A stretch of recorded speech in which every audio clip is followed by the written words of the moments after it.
Welcome to the Dark Imperium dive bar. What can I pour you? I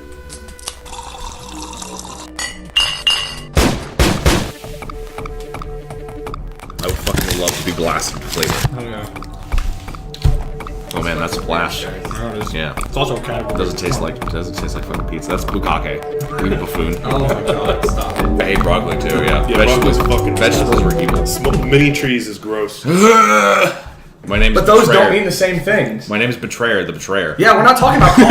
I'm also Iron Hand, leader of the Iron Hands. Yeah. The Iron Hand Legion. Holy shit, everyone. Welcome to the Dark Imperium dive bar. Who? We are having fun here. Are we starting already? Yeah, we're gonna start because you just keep rambling about these books. Just tell me to shut up Oh then. my god, oh no.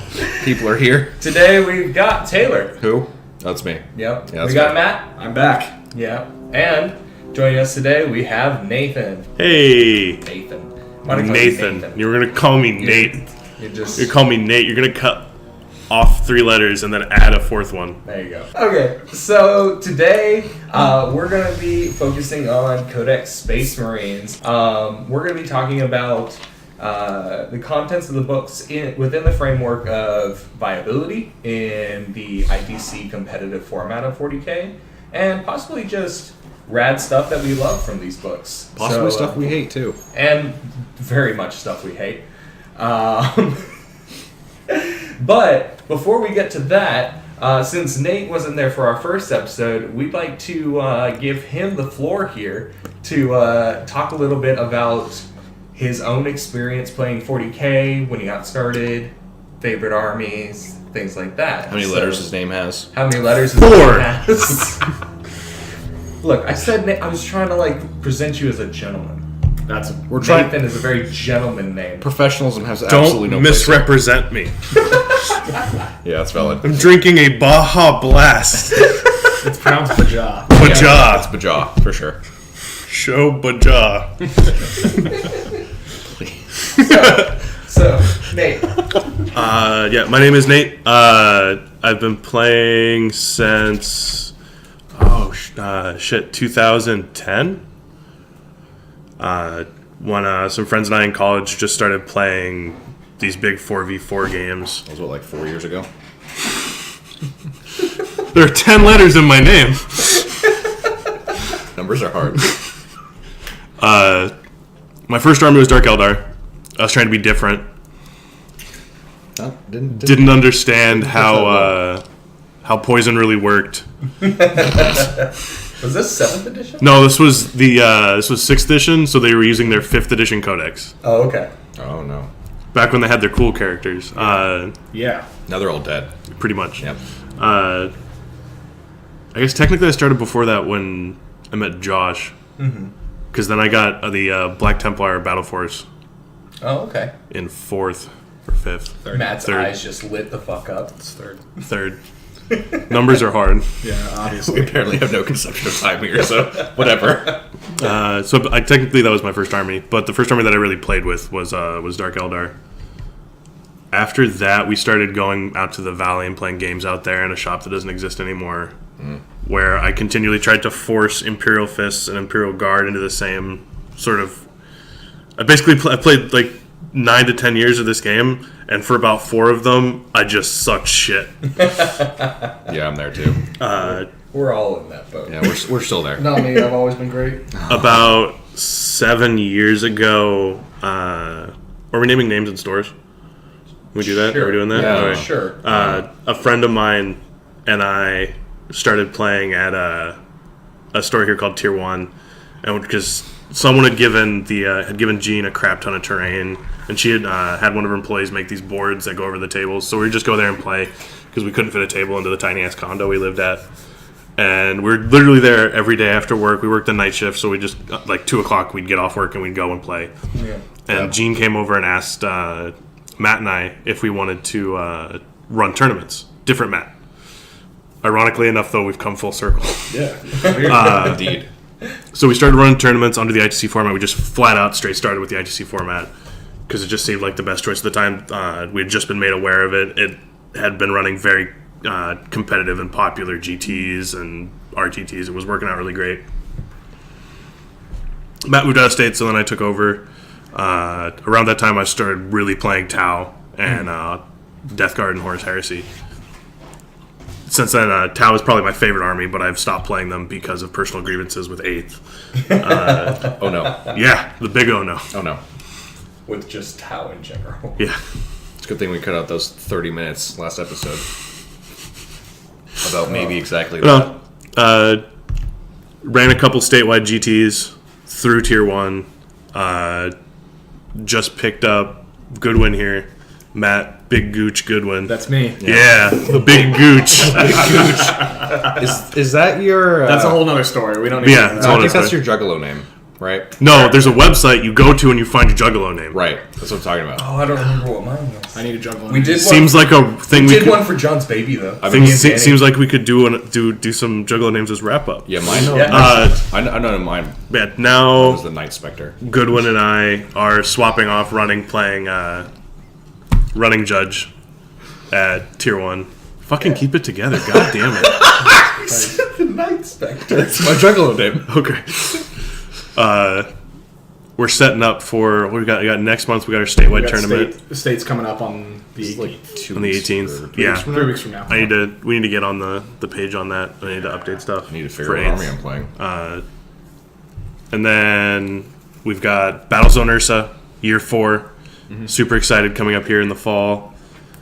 Goodwin and I will be doing. That's in September. Yeah, it's in September. Yeah. We'll be doing judging for that as well. Heat.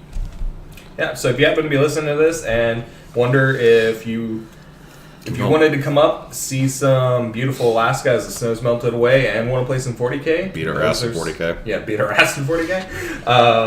And if you don't want to take the trip in the fall, I'd feel amiss if I didn't mention the Midnight Sun GT Yeah. Oh yeah, Yep. for sure. In July. in July. That's it's their first year. It's a couple friends of ours. Definitely super excited to go. Hell yeah. And that's peak time to visit Alaska for sure. That's camping time. Yeah. We're be camping. That's snake-based camping Snake-based time. camping Yeah. time. Yeah, But- featuring Goodwin. And me.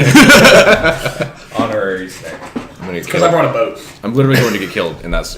Yeah, no, you are. Yeah, I'm gonna- Yeah, no, there's plans. I'm gonna Be shoot- on guard. Yeah, I Keep know. your head on a fucking swivel. I'm gonna shoot you with an arrow. Yeah, I know. I'm fucking dead. Okay. Listen All to some Wu-Tang Clan. Protect your neck. I like this. All right. Please Well, don't thank take you, me to a Nate. tree. You're welcome. Yeah, no Let's problem. Thank you, Goodwin. Let's talk about let's talk a little bit about what's been going on in the past 2 weeks. Yeah, what were we doing? I'm choosing to start first because I said so. Oh my for it. god. So, I lied to all of you last week because last week I said that for this season of ITC I was going to be doing Sisters of Battle, but I've given it some thought. Coward. A little bit. That's a lot of money, especially for an army that's going to be getting new models. A Later guy this just year. put his stuff up online to sell. Yeah, and then it was sold by the time I saw that. Yeah, you know what? Because there are other not cowards out there Yeah, probably. that just buy things and resell them for a premium. Yeah. Too much cowardice. But the army's getting new models later this year, and while I still want to play them, I don't see the point in spending a premium to buy models that are going to be replaced. I believe it's called a fuck trillion amount of money. Yeah, at least that. Yeah. Yeah. So No, it makes sense. I have started with redoing my Dark Eldar for this year, and my so God. in the last 2 weeks I've picked up a Venom and some Kabbalite Warriors and an Airbrush, Yeah. and so I'm going to start working on that here pretty soon. Yeet. Sweet. Because Matt has talent with painting, and that's why we all hate him. That's a lie. He's not. No, it's not. What part's the lie? The hate part, the paint part. Yes. Yes. So yeah, Matt, we had an ITC last week, an RTT, an ITC. We had an RTT last We had an week. ITC. That Was Matt's first That was solo my flight. It was my first time judging an event up here on my own. yeah. I think it went pretty well overall. Yeah, no, the 2 rounds I was there for, definitely, you seem to be doing really good. Yeah, we but didn't that's have- why I left on the 3rd round. Yeah, that's fair. We didn't have to throw anybody out. Yeah, we didn't have to kick anyone out. which I'd is- wager that's not necessarily related to Matt's acuity at judging and more to other people's latent assholes. It's more about people not being twice born, honestly. Oh, stop. Anyway, tournament last week, all of us here participated in some way, shape, or form. Yeah. I helped. I helped. Taylor, you took second. I did not, No, actually. you didn't. You took third. I took third. Numbers are hard. Numbers are hard. That's the theme of this episode. You Numbers are Taylor, hard. you took second. Oh wait, never mind. No, you I didn't. didn't You do took that. third. I did not. What were you running, Taylor? So I also did the big lie. Massive lie to everybody. I was like, you know what, Harlequins is my favorite thing ever. I'm going to put them in the corner of my house and never look at them again. What's actually cool is AdMech. Don't worry. Next episode, we'll both have decided on something different again. I hope so. I hope so. This is all Broken Promises, the podcast. It's true. So I got a bunch of your AdMech, Matthew. Yes. Yes. Don't call me that. I might. We'll see what happens. So fancy. See professionalism. Okay, if I'm being called by my full name, everyone here is being called by their full name. All right. We don't have nicknames. Because your names are fine. I don't want to get into that. Anyway. And actually, someone does have a nickname. Yeah, I don't want to get into Yeah, that. fucking call me Nathan again. I never called you Nathan. Yeah, that's what I thought. What the fuck is happening here? Go on. Sorry. No, it's Oh. it's Taylor. I will kill you. Talk about your AdMech. No. Alright, like I said, I was a big liar. So I played AdMech, 2 battalions of Styges, a super heavy with a Night Crusader in it. It's a Krast. Basically every game I took Huntsman's Mark and the 4+ Invuln on him, just because it's too good not to take. I had a lot of Scutari infantry, 4 snipers, 4 taser chickens, which are the Sidonian Dragoons. But the most important part of my list was I took the Servitor Maniple, and I took a Dominus with the Warlord trait, and I took 11 Cataphron Breachers, which are the chunkiest boys. The Chunkiest boys, and they're amazing. So were those weren't the plasma? No, those are the dudes with a 3+ armor save and a 36-inch 2-shot heavy gun that's strength 6 AP2 D3 damage. And it has the bad Haywire, the Haywire that does extra damage against vehicles instead of mortal wounds. So I took 11 of those guys. So what lists do you think it excelled more against rather than? So I think we'll talk about all of our games in detail more, but I played against a lot of lists that my list is good against. I played against 2 lists. I played against 3, but whatever. The 2 lists that I played against, my list is really good against. My first game I played against and he was bringing a Demon Engine list. He had like 5 Demon Engines, a Lord Discordant, a bunch of, I think, Marines. He had Like Venom Crawlers too. That's what it was, Venom Crawlers. And I killed 4 of those in 1 turn. On my first turn, Wow. a Breacher Squad deleted a unit, Oh, and I had 3 Doom Crawlers as well. Doom Crawlers deleted a unit, and then the Krast Satyr killed his Lord Discordant in 1 shot. So, yeah, that's the kind of stuff my list is really good against, and it wasn't really a game. But Vehicles or just demon engines in general? It was Demon Ninjas. It was like 2 Forge Fiend thingies. It was 2 Dinobots and 2 Venom Crawlers. yeah, and he had a Mauler, 2 Forges, 2 Venom Crawlers, Lord Discordant, I believe was his list, and some other troops to fill in the battalion. Yeah. But it really depends. Like, so the Breachers are only strength 6, which is a big problem with them. Right. But if I can force saves and like on a vehicle, it's D6 damage. Like if you're taking the 12-man squad or the 6-man squad shoots out 12 shots that can hit on 3s and reroll 1s, so it's pretty consistent, and it's just a lot of shots. Yeah. So like in my second game, all of my stuff combined 1 shot a 3++ Gallant, and on my first turn. Ooh. Yeah. Because I was about to say, I'm pretty sure most demon engines never really rise above T6. They're all T7. Yeah. All of them are T7. Okay. Yeah. Okay. Yeah. So you've been hitting on 5s. Okay. Yep. All of them were T7. And I just pushed so many saves through that they just died. Well, okay. And that was kind of the game. You had Abaddon in there too. How did I kill Abaddon with? I think I killed Abaddon with taser chickens. Zap! Zap back to the war. Fucking love taser chickens so much. Your last game? Well, I'll talk about my second game a little bit more. It was against a triple knight list. Uh-huh. It had a Castellan, a Warden, and a Gallant. Like I said, I one-shot the Gallant turn 1. Then I killed the Castellan turn 2. And I killed the Warden turn 3. Yikes. Like, if he would kill a couple servitors, but they're Stygies, so they're -1 to hit, and they're always in cover, so they have a 2+ armor save. And most of his guns, besides the Castellan, are AP -2. So I'm just going to roll force. And if you killed a guy, alright, cool, I'm going to heal him and bring him back with the Servitor Maniple. Right. So right. Yeah. I just kind of recycled my firepower and just deleted the unit a turn, and that was the game. And that was really fun. I was really impressed with the list. It did a lot better than I thought it was going to do. And then I played against our local best player in Alaska, Dana McDevitt. Fun guy. Part of our team. And he was playing Necrons. And he was playing, I'm taking all of the Tesla in the universe Necrons. And that was horrifying. It was fantastic. That was the worst. That's the kind of list that if I had Necrons, 100%. Yeah. Yeah, You'd be right. I mean, it's really good.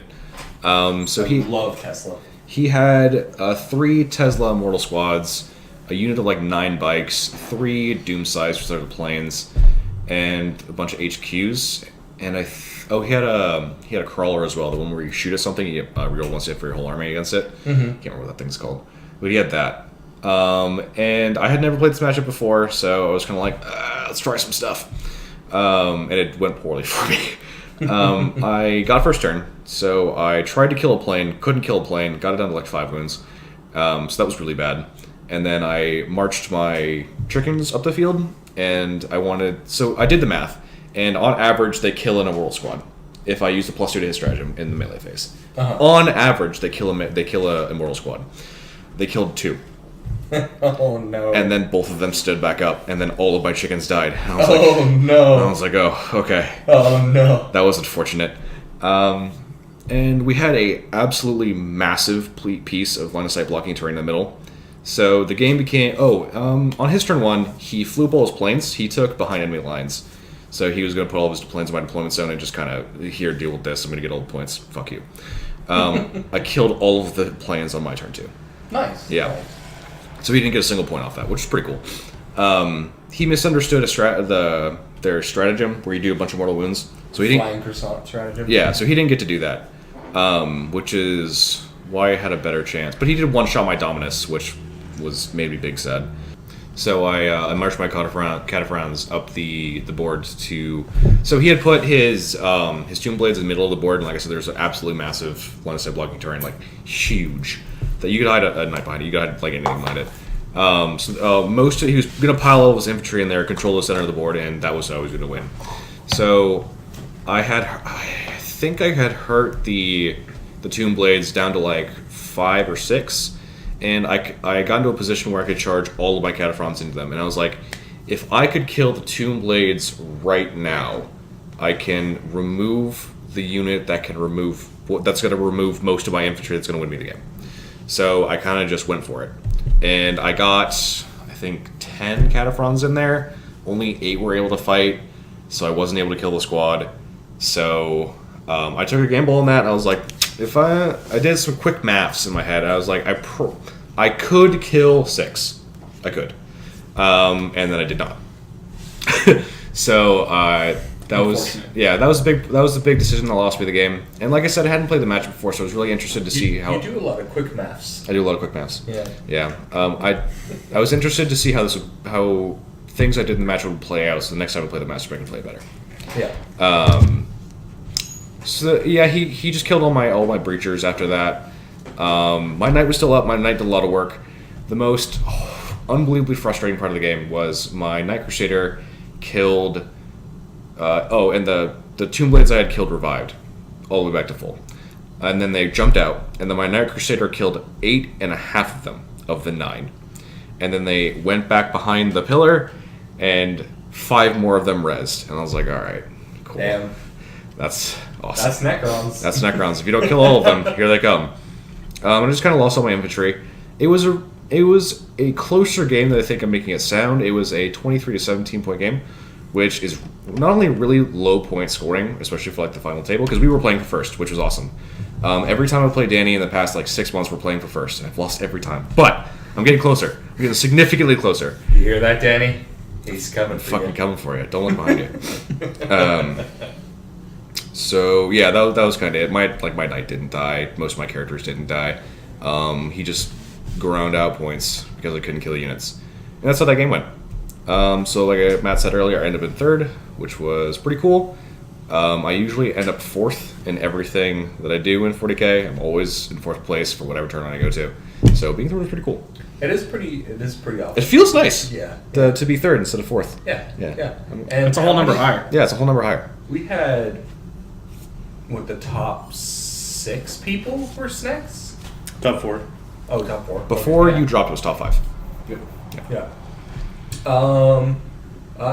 Yeah. Nate, you want to talk about your games because you dropped for your 3rd one, right? Yeah, so I played 2 rounds. I had a pure custode list that was literally just a battalion. Shield Captain bike with the 3+ reroll charge relic. Trajan is my warlord. 2 squads of 4 foot guys with 1 guy in there had a sword and board, and then 1 squad of 3 with a sword and board. I took the Forge World Caldus tank. Is that the big one or the small one? That's the gunboat. Cool. So the grab tank. Yeah. Yeah. This is the big one. With the duo profile gun. I can't remember what it was called. I think it was a duo profile gun. It was the one with 8 shots. The accelerator cannon? I think so. Yeah, it was cool. 8 shots to strength 8. Yeah, accelerator cannon. And then like a squad of 6 bikes. Yeah. And a dude in the Terminator armor, a Banner Bearer Terminator of Ixalis Praetor. Hell yeah. With the -1 to hit banner. And Nice. I paid the 1 for the Praetorian plate so I could yeet him up the board to go help people out. He must be yo. My first round, my opponent conceded bottom of 3, top of 3. Wow. He was Who were you playing. playing I was playing against Space Wolves. Fair. He put 1 squad of Wolfen just flat on the board, which wasn't necessarily a terrible idea because all my shooting was strength 4, and I put that on the other side of the board. So I just had like a little battle star, my gunboat, everything, all the foot squads and Trajan protected by the banner. Because unlike the 5-up invuln 1, you don't have to be wholly within. You just Right. have to be a unit within 6, which is Yeah. great. Also, the 5-up invuln 1 is useless to my army. So That's true. Yeah. everything in my army has a 5 or better. Yep. He put dudes in a plane. I shot the plane down to like 6 wounds. Stormhawk, that's the transport, right? Something like that? No, the wolf box. Storm Wolf. The wolf box? Yeah, the wolf box. Wolf box. Wolf box. He put everything in buildings. He did a decent job deploying, but he kind of put his wolf in a weird spot. I managed to get some pot shots and kill 1 or 2. Since no one ever takes the repeater launchers, their get back up thing was useless. Yeah. About as useless as the repeater launchers. Hey, Lamau. Hey, Wolfen hit on 5s in shooting. I didn't know that. yeah, no, the Wolfen are trash and shooting. Got him. Yeah. No, it was a rough game. He made some play mistakes that were bad. I was able to get a charge off on his flyer with my shield captain on the bike because he put it next to the objective that my shield captain was next to, and I just boop. You mean heroically intervened? Yeah, heroically intervened on that There you go. shit. There's something right now where people are not respecting the impact of shield captains or just general custode bikes anyways right now. It's a really weird fucking unit because Yeah. it's so threatening in close combat because of the charging and reroll wounds and the fact that it's a D3 fucking spear for Yeah. damage. But people don't like it's really weird how their shooting exists because the frag launchers are expensive. They're not bad, but they're expensive. Yeah. But you just put out way more shots. And the game to me right now is why should I take a heavy weapon squad or some bunch of big dick dudes with single shot high damage guns when I can just force your 2-up dudes or your 3-up dudes just take all these saves. All right, so like it's just a matter of making people roll dice because if you're gonna be like wounding them with 1 shot from a las cannon or 1 shot from like a big thing, then it's gonna be I just gotta roll my 1 dice. But if I'm making you roll like 15 to 18 saves that are the strength 4 no AP, you're gonna fail more of those. Last games are also like 20 points. Yeah. Yeah. Stop. No, I love my last. It's no use. No, las cannons are fine and they have their uses, but I don't have las cannons. I love them so much. I killed a shit ton of his dudes with the tank. I really like that tank. I hear it's really good. I'm hearing good things. It's solid. I've got 3 of them over here that I need to build that a friend of ours, Dave, gave me Yeah. that he's going to use, but I'm building them, so I'm using them first. Got him. Yeah, it was kind of a rough game for him. I was able to get some key tanglefoots off, which is my fucking favorite Fucking stratagem. best stratagem in the game. Yeah. I don't give a shit if you can reroll charges if you're minus fucking 5 to your charge. I love that. That shit's so rad. So I feel like almost as if I shouldn't talk about this and tell me if I shouldn't, but Danny had a great idea for a list where Is it just the Tanglefoot list? it's all those grav tanks. It's 3 of those grav tanks and repulsors. Oh, okay. Because Okay, so it's a 6 model army. Is gold in there? maybe, Ah. maybe I don't know. But basically, because of Tanglefoot and the natural -2 to Incredibly hard to charge. The tanks. charge the tanks, you suddenly just you fucking can't. No, it's really good. And like Tanglefoot in general is like a super being able to use it in 2 phases of the game in the same turn. It's really fucking good. Yeah. I killed a bunch of his intercessors. Like 3 of my bikes charged his entire gun line of 2 Longfang squads. He used all his stratagems right. He probably should have started a Wolfen team off the board in the hunt.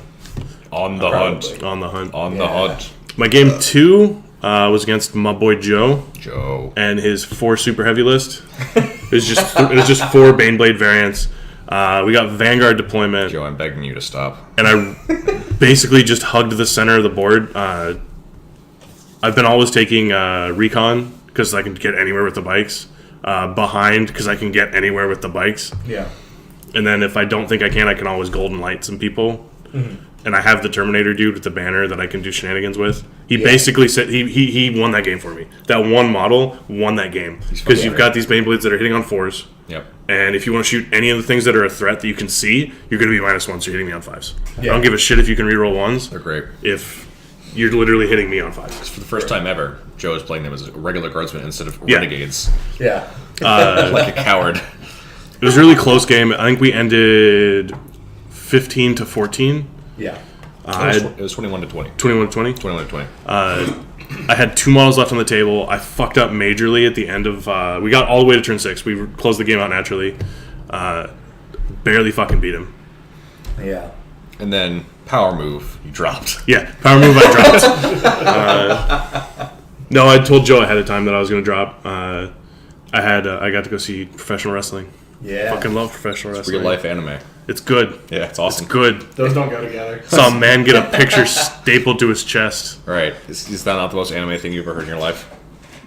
It's not though. Yeah, it it's is. not anime. Yeah, this is. It's not Wrestling anime. is real life anime. I think No. you're... Okay. We're going to talk about this later. No, we're not. No. No. Podcast. We're not. They're not harems. It's not isekai. Okay. So There's no yandere. just because- There's no tsundere. Just because you like a very specific niche. Just fucking. Alright. This is the guy who literally only talks about Berserk. Anyway, my game against Joe was super close. I really enjoyed that game. I was massively surprised at what I was able to do. Who's left? Who were your 2 dudes? I had Trajan and Banner Bro. Hell yeah. My fucking misplay is I failed a fucking charge with Trajan, and then the next on his turn I was going to teleport the douchebag with the banner up. Rad. Couldn't fucking get there. Couldn't do it. Didn't get the charge until the last turn with Trajan. Duh. I had gone second, so I wasn't able to use the banner, but or use the plate ability because it has to be at the end of his. Right. Right. I killed 1 tank and wounded like 2 others. I was able to mostly ignore most of his shit. He took engineers, which I thought was a really good idea. Oh yeah, with those super heavies for sure. No, he Super heavies can't He wasn't super heavy. He had 2 units of cultists. Oh. Or excuse me, guardsmen. Guardsman. That he kept just sort of hidden. He had a weird little like a crate in his corner, and then he just sort of made walls with his tanks. Oh, okay. I've been trying to do engineers like the 2 games we played, me and Matt. I've been taking engineers, and I think I hate it a lot. Yeah. I think it just needs some slight work in order to be a viable objective, but right now... It's just fucking the worst. Literally every time someone takes engineers, I think, okay, well then I'm gonna kill that unit Cool. I'm first. gonna dive bomb those 2 units, and there you go. Your 4 points. Honestly, like it got him 3 points before I was able to like multi-charge the units. Right. Well, that's good. Yeah. I killed the tank that was blocking it really. Like I say this, I took engineers in this tournament twice, and I got 4 points off it both times. Yeah, it seems. You just have to. It just works very specifically in specific matchups. Yeah. Honestly, go ahead. I was just gonna say, it strikes me as kind of objective. Either you're gonna get all 4 points, or your opponent's gonna kill your 2 engineers, and you're just out of secondary. Yep, I agree. So There's no middle ground right now. Yep. Yeah, like I think be very cautious. Like if your opponent has flyers Never and take it. has a way Never. of literally showing up anywhere on the board in line of sight of your engineer unit, don't take it. Yeah, pretty much. No, Flyers is in like pure flyers, like I'm- not any fly unit. I maxed Kingslayer by the end of turn 2. Yeah. Titan Slayer? Or not Kingslayer, Titanslayer. Alright, Yeah. cool. I judged this game. I was like, This game's hard. Shadow Sword's a character? I killed the Shadow Sword. I killed the Shadow Sword first, I mean, we're gonna play Heresy. You can be a character there. and I was just scared to shit of the fucking Vulcan Cannon one. Yeah. I can't remember what it's Macarius. The called. Macarius. The Macarius, yeah. Macarius It's like I don't want to charge that. Yeah, I want to somehow get to a point where I can just consolidate into it. I feel like the two Bane Blades. I feel like the two Bane Blades would be much more of a problem for you. Easier to get to this Shadow Sword. Easier to get to the Macarius. That's fair. Oh, he had a Shadow Sword and a Bane Blade. Yeah, Shadow Sword, 2 Bane Blades. Okay. Macarius. Gosh, I was gonna say if he had two. I thought he had 2 Bane Blades. So if he had 2 Bane Blades, I was gonna say that's much more of a problem. His damage 3. He did have 2 Bane Blades. Shadow Sword's not a. It's James. Shadow Sword was closer. It's a Bane Blade chassis. It's not a Bane Blade. So he had a Bane Blade and a Shadow Sword. He had 2 Bane Blades, No, a he had Shadow 4. Sword. We literally just said he going has to- 2 Bane Blades, I'm gonna lose the my Macarius, and a Shadow Sword. All right, cool. So Yeah, I feel It's like like 4 super heavy gosh, lists. I'm losing my mind. I feel like this is a way bigger Counting threat. is hard. Counting is dumb. No. It's the way bigger threat. It's damage. But they were at the end of the table, Oh, okay, gotcha. I understand. Yeah. behind 2 other tanks Understand. that I had to deal with. Copy. I can, And if we can it- draw a diagram. If Yeah, it do wasn't for the Here's Ben. if it wasn't for the L-shaped walls in the center of the game or in the center of the table, I would have lost that game. Oh, okay.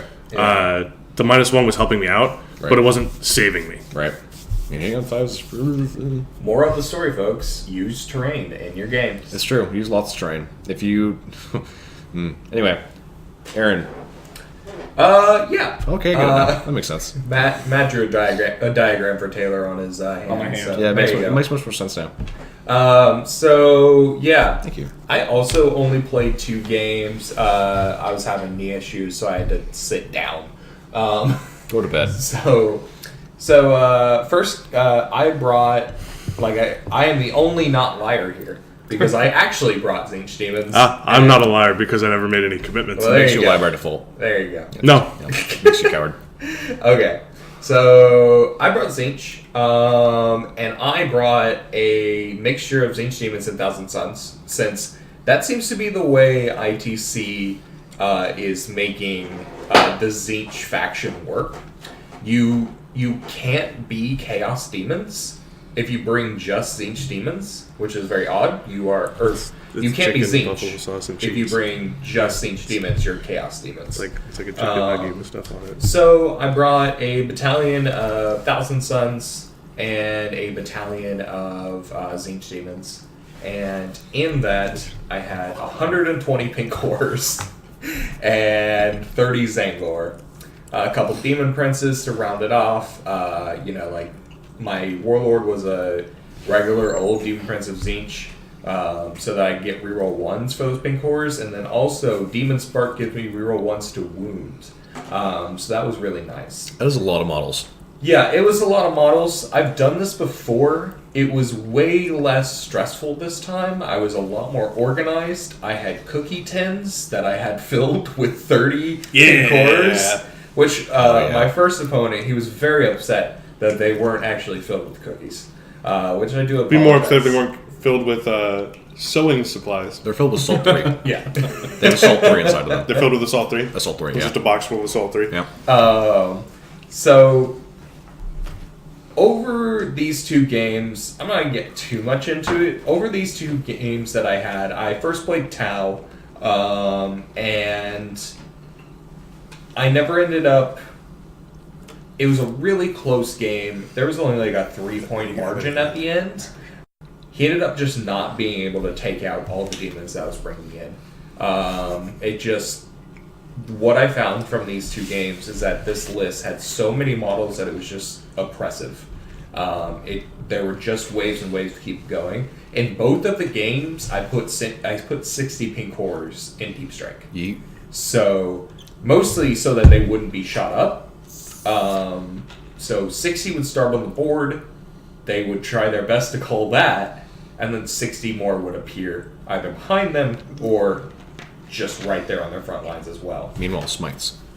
And Assault yeah, 3. Assault 3. a couple Smites. I didn't have very many Thousand Sun characters. I only had 3. So unfortunately, the Zinch characters, they actually had that add 1 to their smites, so Right. I couldn't really do smite spamming. But and also they were doing a lot more of the beneficial stratagems like Flickering Flames, where Right. you add 1 to wound and like things like that. I got a shit ton of So, won my first game, lost my second game to Grey Knights. That was a fun game. Like, both of the games... I love playing against him. Yeah, both of the games were super fun. But this was fluffy. It was such a good game. Grey Knights with Knights. Now, Yeah. most important question. How many pink cores did you revive with the stratagem? I would like to say that I did, Please tell me but 90. I didn't. I couldn't. How could you do this to me? Like, the amount of command points it took to just keep up with him, because suddenly, 3 mortal wound smites just kind of start culling through your pink cores. Also, that's like an army-wide 2-up. Yeah. So it's like... Yeah. Just throw bullets at it. That's what I'm saying. And honestly, the big undoing was that and I talked to my opponent after, and he was 100% agreed. In every psychic phase, he held dominance over it. Just the pure Grey Knight, like, add 1 to cast and deny.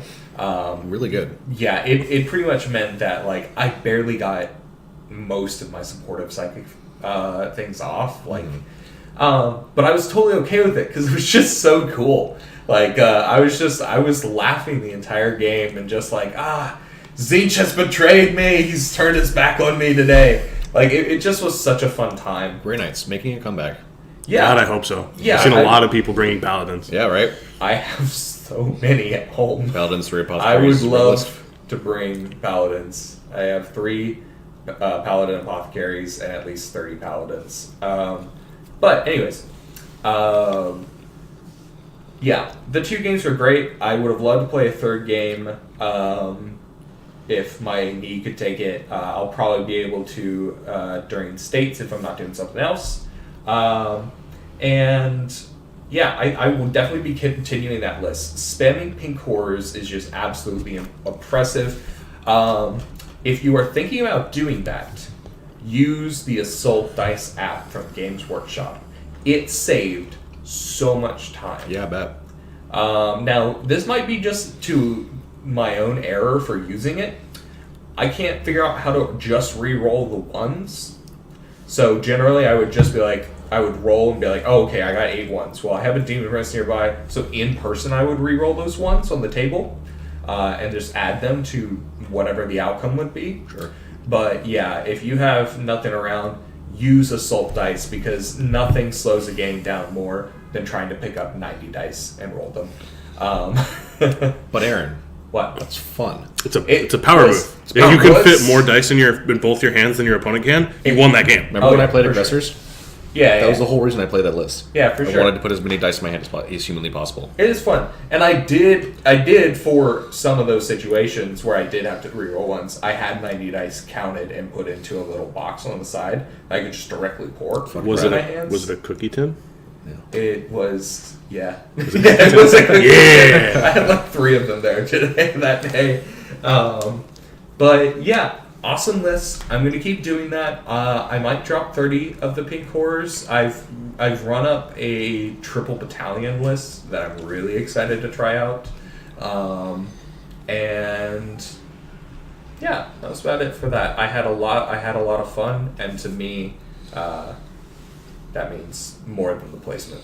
I think you love should just that. give Plague Bearers the Zeech keyword and go at it. Ooh. Nope. Have you seen the list that's going around that is primary Thousand Suns, but it's got a battalion of Death Guard? Yeah. Stop Yeah, it. I've seen that It one. looks really good. Wrong. It No looks Nurgle. No? It looks really good. That was really good. All right. So we're gonna go ahead and take a stop here, and yeah, we'll be back to talk about some Space Marines.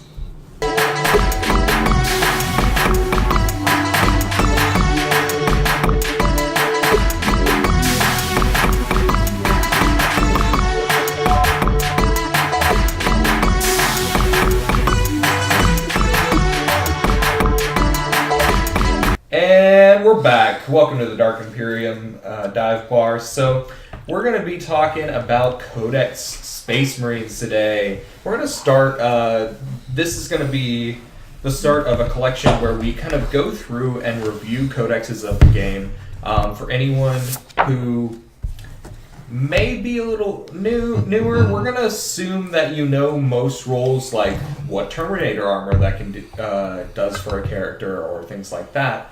But we're gonna talk about what strategies are kind of more viable in a competitive environment, and maybe even gush over some of our favorite characters here. So we're gonna start with the Space Marine Codex, and we're gonna go through with the HQ options. Who would like to lead that? One thing before that. What's up? Where the fuck is the FAQ? I'm done. Okay. All right. Matt, do you want to start us off with the HQs? Yeah, I guess I fucking will. We're going to start with the beginning of the HQ section and work towards the Black Templar HQs. Oh, no. So when we get to the end of that, I will find the trash can. No. So we're not going to be talking about special characters right off the bat. We'll get into them when we get to the specific chapters and whatnot. We talk more about them. So Space Marines has a ton of HQ choices, but for the most part, they're broken down into captains, lieutenants, librarians, chaplains, and tech marine. That's And it. Primaris equivalents. And the Primaris equivalents, sure. So, Where's my Primaris Tech Marine? Where is it? You'll fucking get one. I'm gonna die. yeah. So we'll start with the captain, because you're going to see this in every Space Marine list. For sure. There will always be a captain. Oh. A Kaplan. A Kaplan. I'm sticking with that. You can't change it. All right, cool. So what does the Kaplan do? So the Kaplan, he's got his 4+ invul and his 3+ armor, and then his big thing is he allows Space Marines from the same chapter within 6 inches to reroll hit rolls of 1. Right. What is the only configuration you're literally ever going to see him in the entire game? You can see him with a jump pack. Oh my god, with a what else? Thunderhammer and a Storm Shield. Oh my god. So Smash. Literally universal across anything that is a Space Marine or Space Marine derivative. Every Yeah. single fucking one. because they've all got they all do it different ways. Some do it better, but they will all do it. Yep. Some are Smash Masters. Some are watch No, smashers. they're all smash bastards. Watch smashers. Trademarked Smash Bastards. Yeah. I'm going to take my generic HQ and I'm going to throw all the options on it. Forget the fact that they've given me all these juicy, wonderful named characters with cool abilities. Who cares All about I'm going to do is throw a 3-point piece of war gear on a dude with a hammer and just throw him up the field. Fucking. Intuitive gameplay! Storm Shields are 10 points for characters. Oh, okay. Yeah, get owned. Intuitive gameplay. They're 2 points for everyone. Math is hard. Numbers play this are game. hard.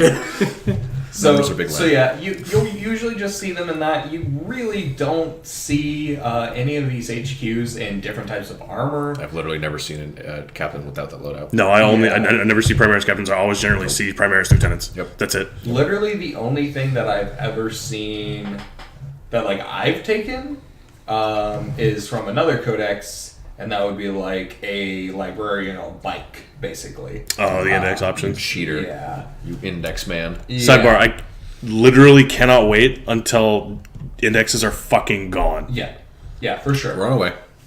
I think it's kind of silly that it's like, oh, if it's not in your codex, well, just refer to the index, and it's like, I'm not trying to start a library here. Yeah, it's super Stop lazy. taking librarians on bikes. It's super lazy. At this point, we've got basically everyone has a codex that needs a codex. I just prefer a lot of options not being deleted. Yeah. So that's my That's only- my only Yeah. gripe with getting rid of the index is a lot of options that units have just go away. Which people are worried about Primaris replacing regular Marines and their models going away. If they get rid of the index, a lot of their models are going to go away anyway. Yeah. I really hope that. I just really wish they just. Give me more models. Give me more models. every single model that I've ever wanted in my entire life. I don't want to complain. And when they came, I know this is like a time travel thing, but when they came out with the codexes, don't take things away. If you're planning on saying, hey, you can use it anyways. That's pretty weird. But anyways, so those are Or just make bike Space Marine wargear. Yeah, do it. Yeah, those are the. That's the captain. Yeah. Into the librarian. Yeah, Space Marine HQs are very straightforward. And Yeah. also very And bad. honestly, Space Marine librarians are trash. Yeah, they're pretty shit. And that's because of the horrible complement of Space Marine psychic powers. Yeah, the librarians. I feel like if we're going to talk about librarians, we have to talk about the librarian's discipline too. Yeah, for sure. Like those go together because a librarian, like psychers in themselves, are pretty solid and will almost always benefit your army in some way, Useful. unless they're a Space Marine librarian for the most part, because Like- the librarian's discipline is majority garbage. Pretty shit. And that's true. Although I will say that bringing a base librarian, I think, has its value in terms of just having the deny on the board. Sure. Yeah. So having a psychic presence is pretty important. Yeah. Having one is better than not having one for the most part. But at Yeah. the same time, I don't think it brings enough that you're going to see it in most games. If a Space Marine player wants to bring a Librarian, they're going to bring one from Space Wolves, from Dark Angels, from They're gonna take that Blood Spirit Angels. They're going to take Yeah. a different... And if they're going to take a librarian from the main codex, I know we're not talking about special characters yet, but they're going to take Tiggy. You're gonna take Yeah, they'll take Tigreus, and we'll get into why later on. Yeah. So, Excuse me. I would say there's only 2 Librarius Discipline powers that are worth that you ever see, Yep. really. And that's Null Zone and Might of Heroes. Do Yep. you guys see Yeah. ever see anything different? I don't even remember seeing. I don't ever really see Null Zone I've because seen- it's just so fucking I've trash. seen the Fortress of Minds, whatever the power is called. The Psychic Fortress. Psychic Fortress, thank you. I've seen that in a couple matchups. I've seen people take Veil of Time if they have like a really important melee unit, but it's not useful. Codex Space Marines has important melee units. No. Real They have importance units important to that player. They're not good.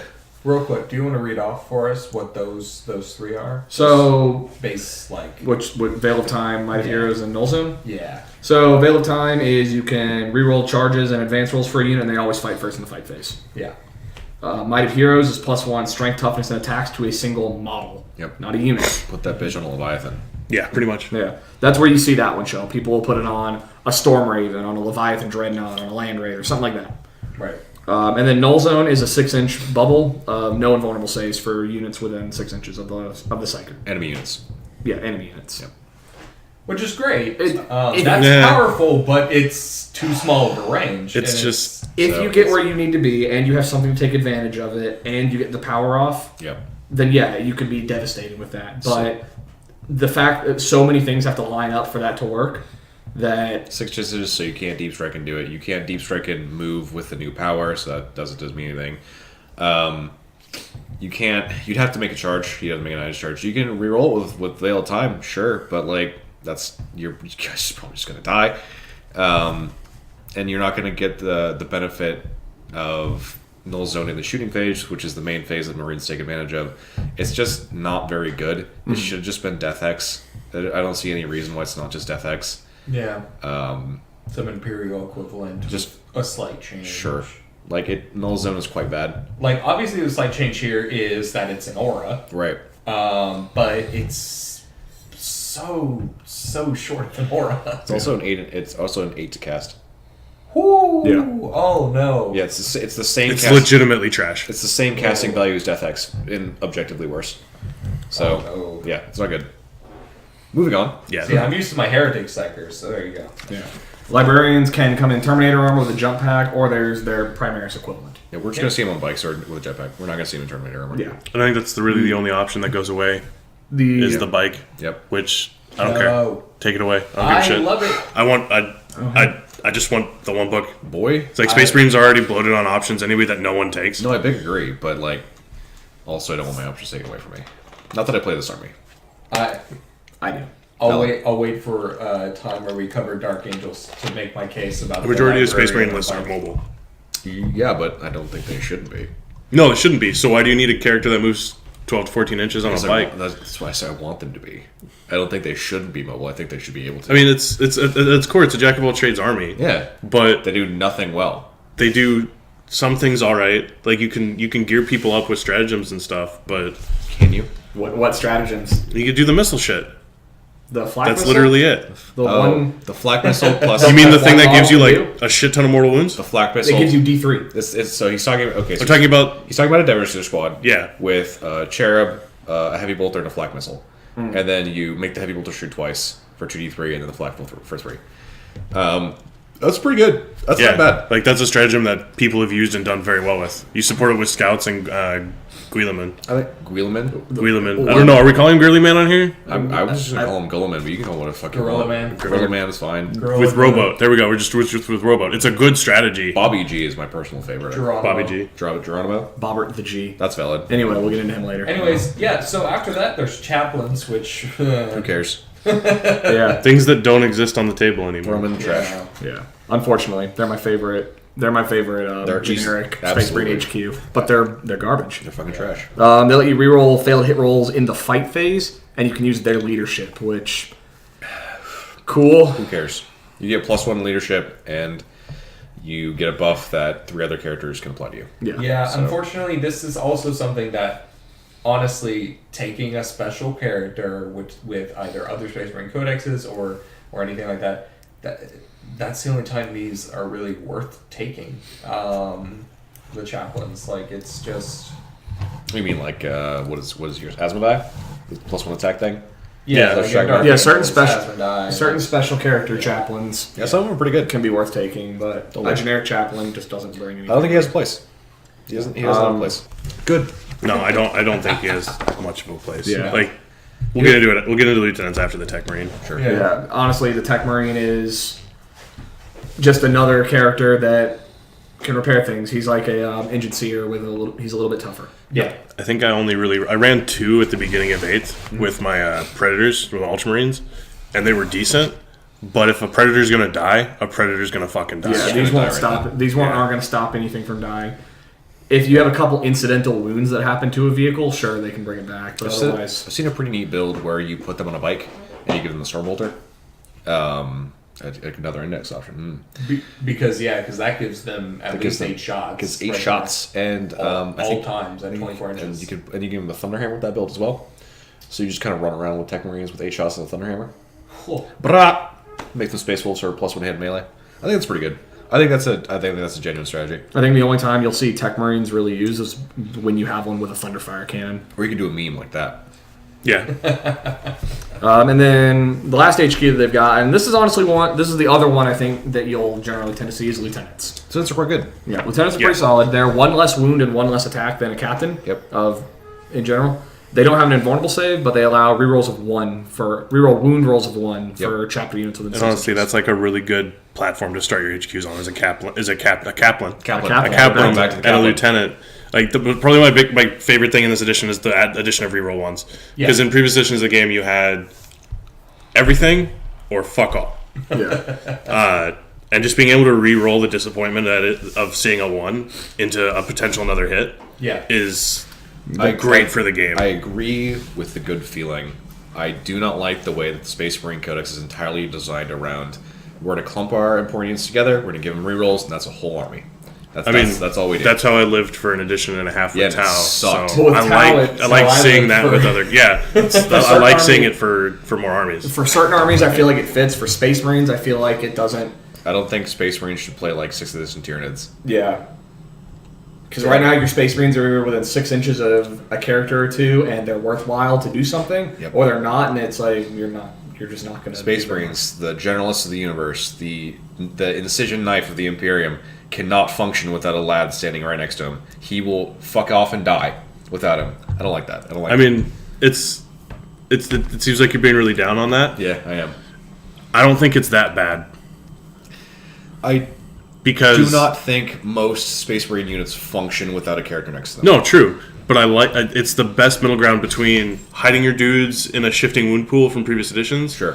and then having an actual leader that does things for more than just 1 unit. I agree. I think So you're not restricting yourself, and with it not having to be wholly within, with just having to be toe in that 6 inches, Right. you get more board coverage from that star, so it's less of a clump depending on what you're doing. Yeah, I just It gives you it's more options, which is what you were just talking about. yeah It's more options. It's more options in the sense that my character can do more stuff. It's less that my army is designed around those rerolls, so they can't really. I think- do I mean, anything lieutenants and captains are cheap enough that it's not a big deal. I don't agree with that. I don't know. I think they're appropriately pointed are if you're taking very bare cheap. bones. They're A lieutenant they're is totally like 63 they're cheap. points, I They're think. well pointed. I'm not arguing that. I'm arguing I don't like the way this army is designed. I think my thing with that, because I'm kind of on the same boat as Taylor here, but more in that every character, they wanted to make the characters in here do more for your army than just being a beat stick, which is Great. awesome. That's Awesome. awesome. I love that. Appreciate that. My problem is that all of them do the same damn thing in one form or another. Yes. You reroll ones to hit with a captain. You reroll hit rolls in the fight phase with your chaplain. You reroll wound rolls of 1 with your lieutenant. They all have variations of the same effect. Right. Right. Whereas you look at later armies in this edition, and their character, you still generally get one that rerolls once to wound in There's some usually fashion, at least one of them but they there. do different things. And I'm not saying whether they're better or worse than what the captain and the lieutenant does, but they feel different. Like the fucking Tau commanders with Montca and Koyon. Whether those are better or worse than what they do here, they feel different. It gives you choices to make. At their base, though, like, yeah, they feel but it's the same thing. You have to have your army clumped around it. You do, yeah, and I get that. And But I don't necessarily feel that's a bad thing for town. But that's a different thing. No, it's a different army entirely. It's a different but entirely.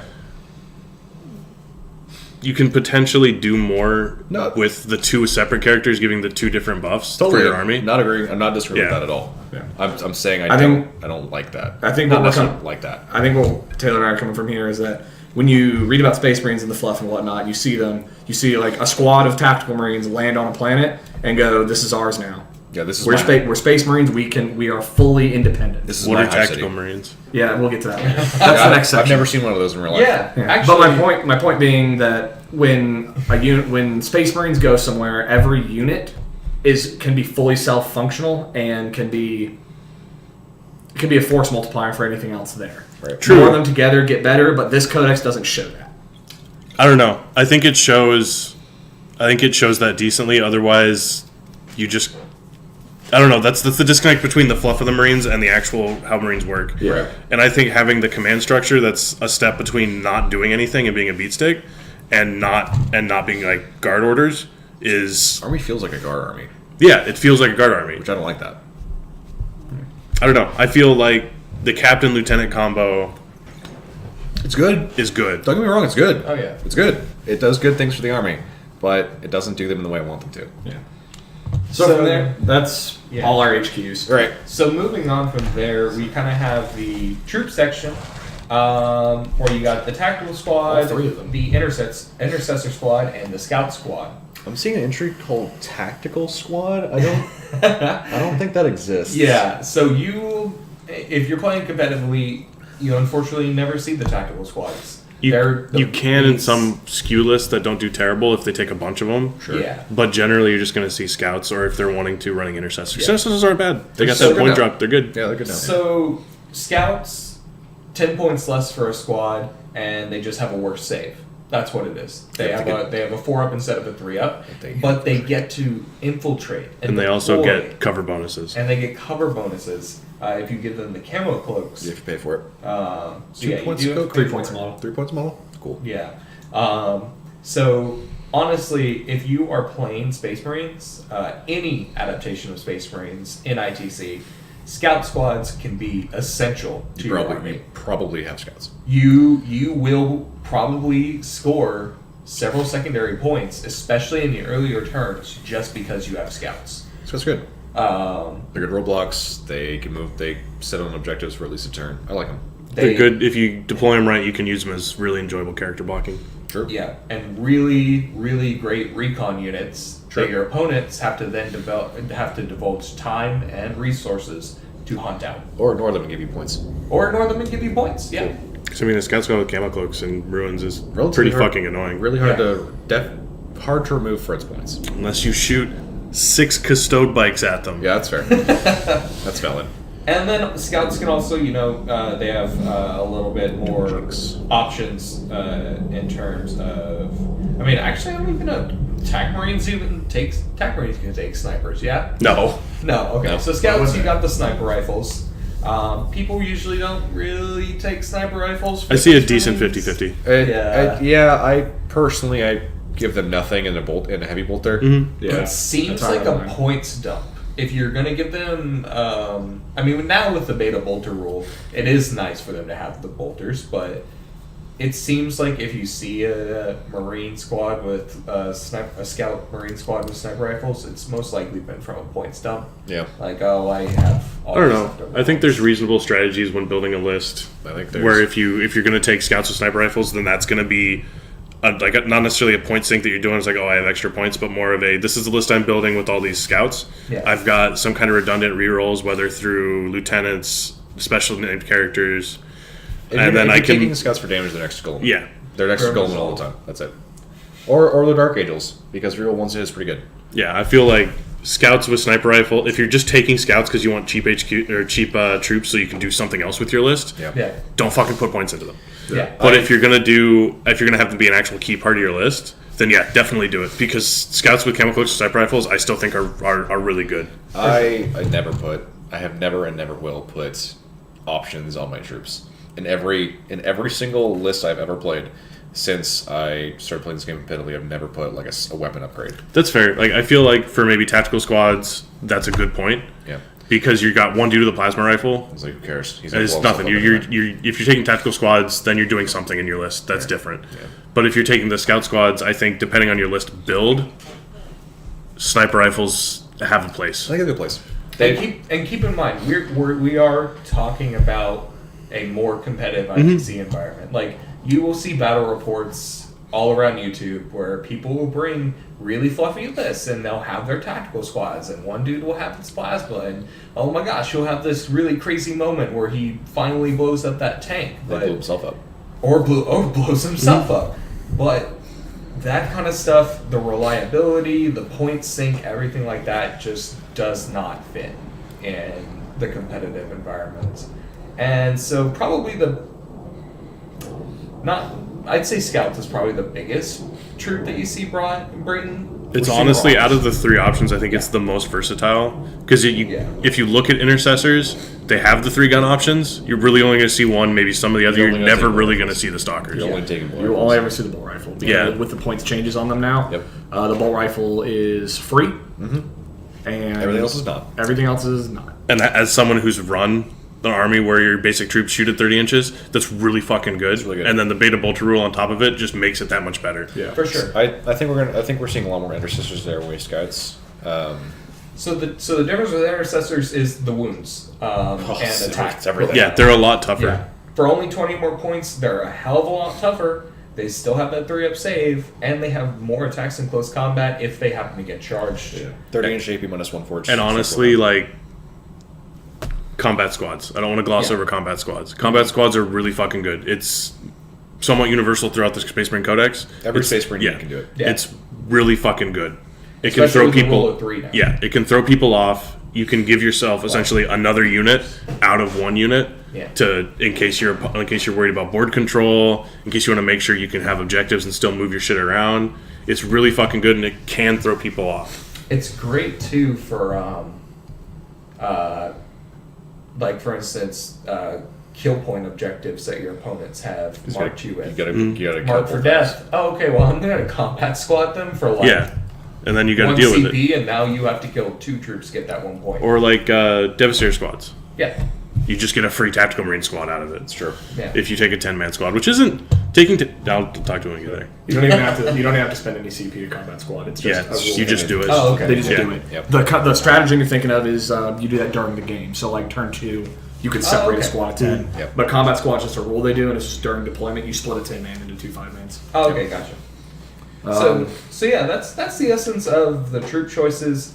Really look at scouts if you're looking to build a Space Marine army and want to score very well. And then if you're really looking to have good power to come from your troops. I think the correct troop. Speaking of good power, Oh, yeah. Matt, we missed. I know you did. You A all troop missed choice. the 4th troop choice. We missed a 4th troop choice. Talk about it later. And I think it is the rarest troop choice in the game. I did on purpose. Yeah, I know you did on purpose. It's the troop choice I bring. Oh my I God. run 4 squads of this. Oh my god. I was waiting until we get to the actual chapter. No, I think it needs to come up now. No, it doesn't. It is a troop choice, and I do believe we need to talk about it. I actually do because I've got things to bounce off what we were just talking about, and I don't want to jump back and forth. Sounds good. Okay. Confuse people. So the Crusader Squad is the Black Templar specific troop choice. They're the only ones that can take it. Oh my god. The big difference with the Crusader Squad is it starts off with 5 power armored Marines. You can add 5 more of them, and then you can add up to 10 scouts into that squad as well. Can you do that on top of the 5 power armor?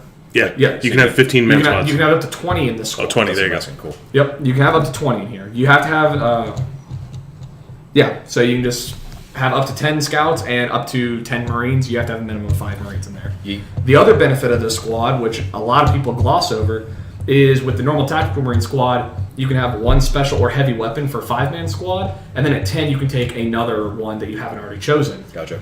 The Crusader squad can just take a special and a heavy weapon. Cool. Squad size doesn't matter. So you can run a 5-man squad with a plasma gun and a las cannon. Not a Wait. thing that many codexes can do. I don't think there is one currently that can do that. I don't believe so. There isn't a codex out right now. Grey Hunters can't take. Okay, yeah.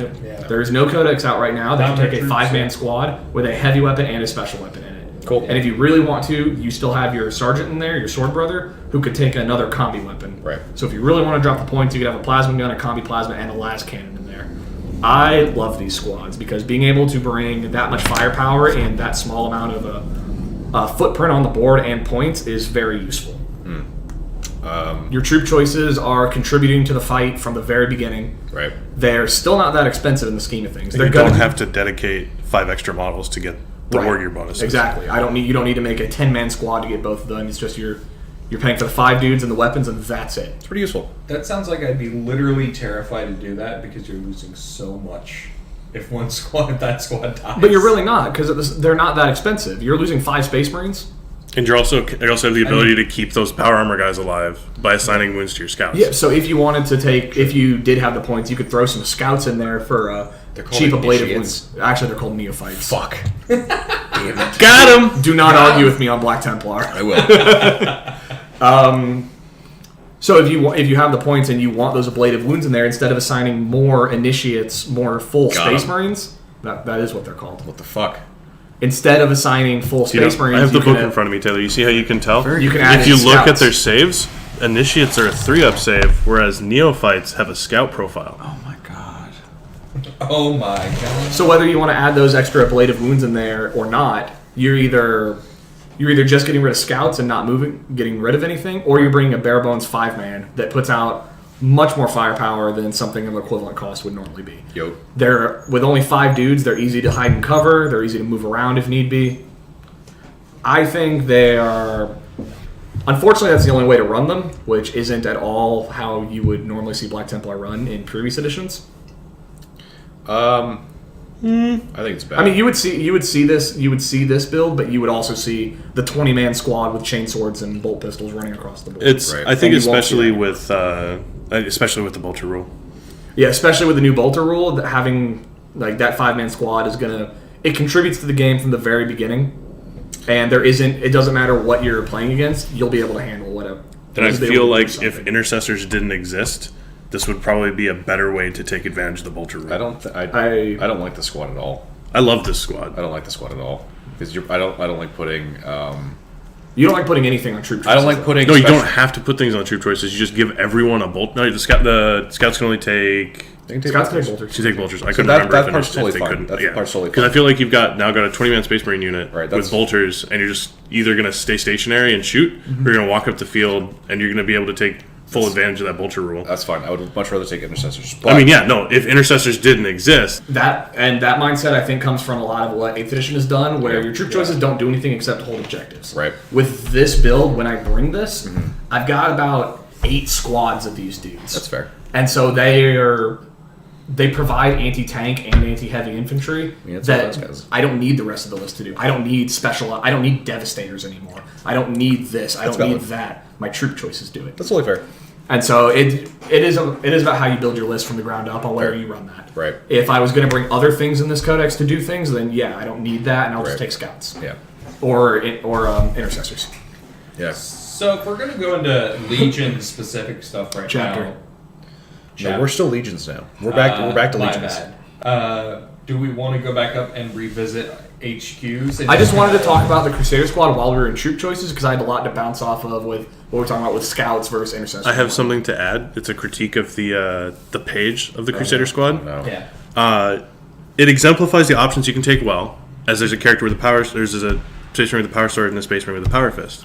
However, I dislike that they've represented it as the sword brother having the power sword and generic dude having a power fist. Which you can do. You always Yeah. put the fist on the sergeant because that's cool. Because it's one more attack. Oh. Yeah. That's my tiny little gripe. I am Yeah, colorblind, and I do GW. having had a Black Templar army that was painted correctly. This picture is shit. This picture is shit Confirmed. because the red band on the sword brother is on the wrong model. In my opinion, He's not This wrong. whole codex can go in the trash now. Anyway. Unbelievable. I just wanted to talk about that because troop choices pros and cons are kind of important. The only thing I have to say about the troop choices now is intercessors are really good. The Indominus Crusader special detachment does a lot of good things for them. It does. I think the correct troop loadout now is 2 squad squads and 10 intercessors. I think that's the with correct. the bolt rifle. Yes. Yeah, I agree. I think it's the correct way to run your troops. All right, let's run into elites because I really, Yeah. really fucking like the first couple entries on here. Biggest Oh, yeah. fucking section in the Yeah, entire universe. the biggest section in the Space Marine Codex is very large. It is quite girthy.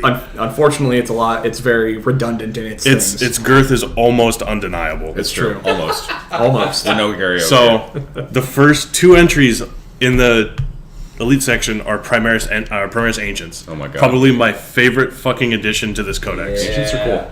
Because giving them the banner and standing the fuck back up to shoot or to fight, Hell blasters. just having that option for good. fucking anything gets rid of the majority of feel bads about losing an important model. And you just get to say, okay, here's the 4, here's whatever I need to roll. We're gonna punch dudes. Get to shoot dudes. It works out really nice. It goes more back to what Taylor was talking about earlier about having to have things bundled up. Right. But at the same time, if you're playing this like the majority of Space Marine Codex fucking armies are played, you're just put 'em in the a middle of the bundle block. of guns, and you've got Girly Man sitting there, You just put them in the middle of the blob and say, all right, this effect happens. and you also still gets get plus you still one get your leadership. benefits of shooting in general. The relic for the banner is also one of the few like really Yeah, good relics. it's a in this really damn good book. relic. The banner of the Emperor Ascendant. Yeah, Changes I it. wish. Changes the roll to what, 4+? They're immune It to changes morale? it from a 4 up to a 3+, and they Right. become immune to morale, and Yeah. enemy units within 6 inches are -1 leadership. Neat. Yeah, it's pretty stellar. Like, I really wish I could get that 3 up in the Dark Angels. Yeah, it's honestly I fucking love Ancients. I think they're pretty good. I like them a lot. I agree. It's really enjoyable to see banner bearers in armies. I think, having... They look good. Yeah, having one banner bearer in an army looks so aesthetically pleasing. I'm really about it. We don't need to really talk about apothecaries. Yeah. I don't really think they're... I want to talk about They do what they say on the tin. chapter They're kind of bonuses cheap. and It's fine. characters. Yeah. Chapter bonuses and characters, I think, are the like the 3 stratagems. As All 3 of them. people None- are quick to point out. None of the champions need to be really talked about.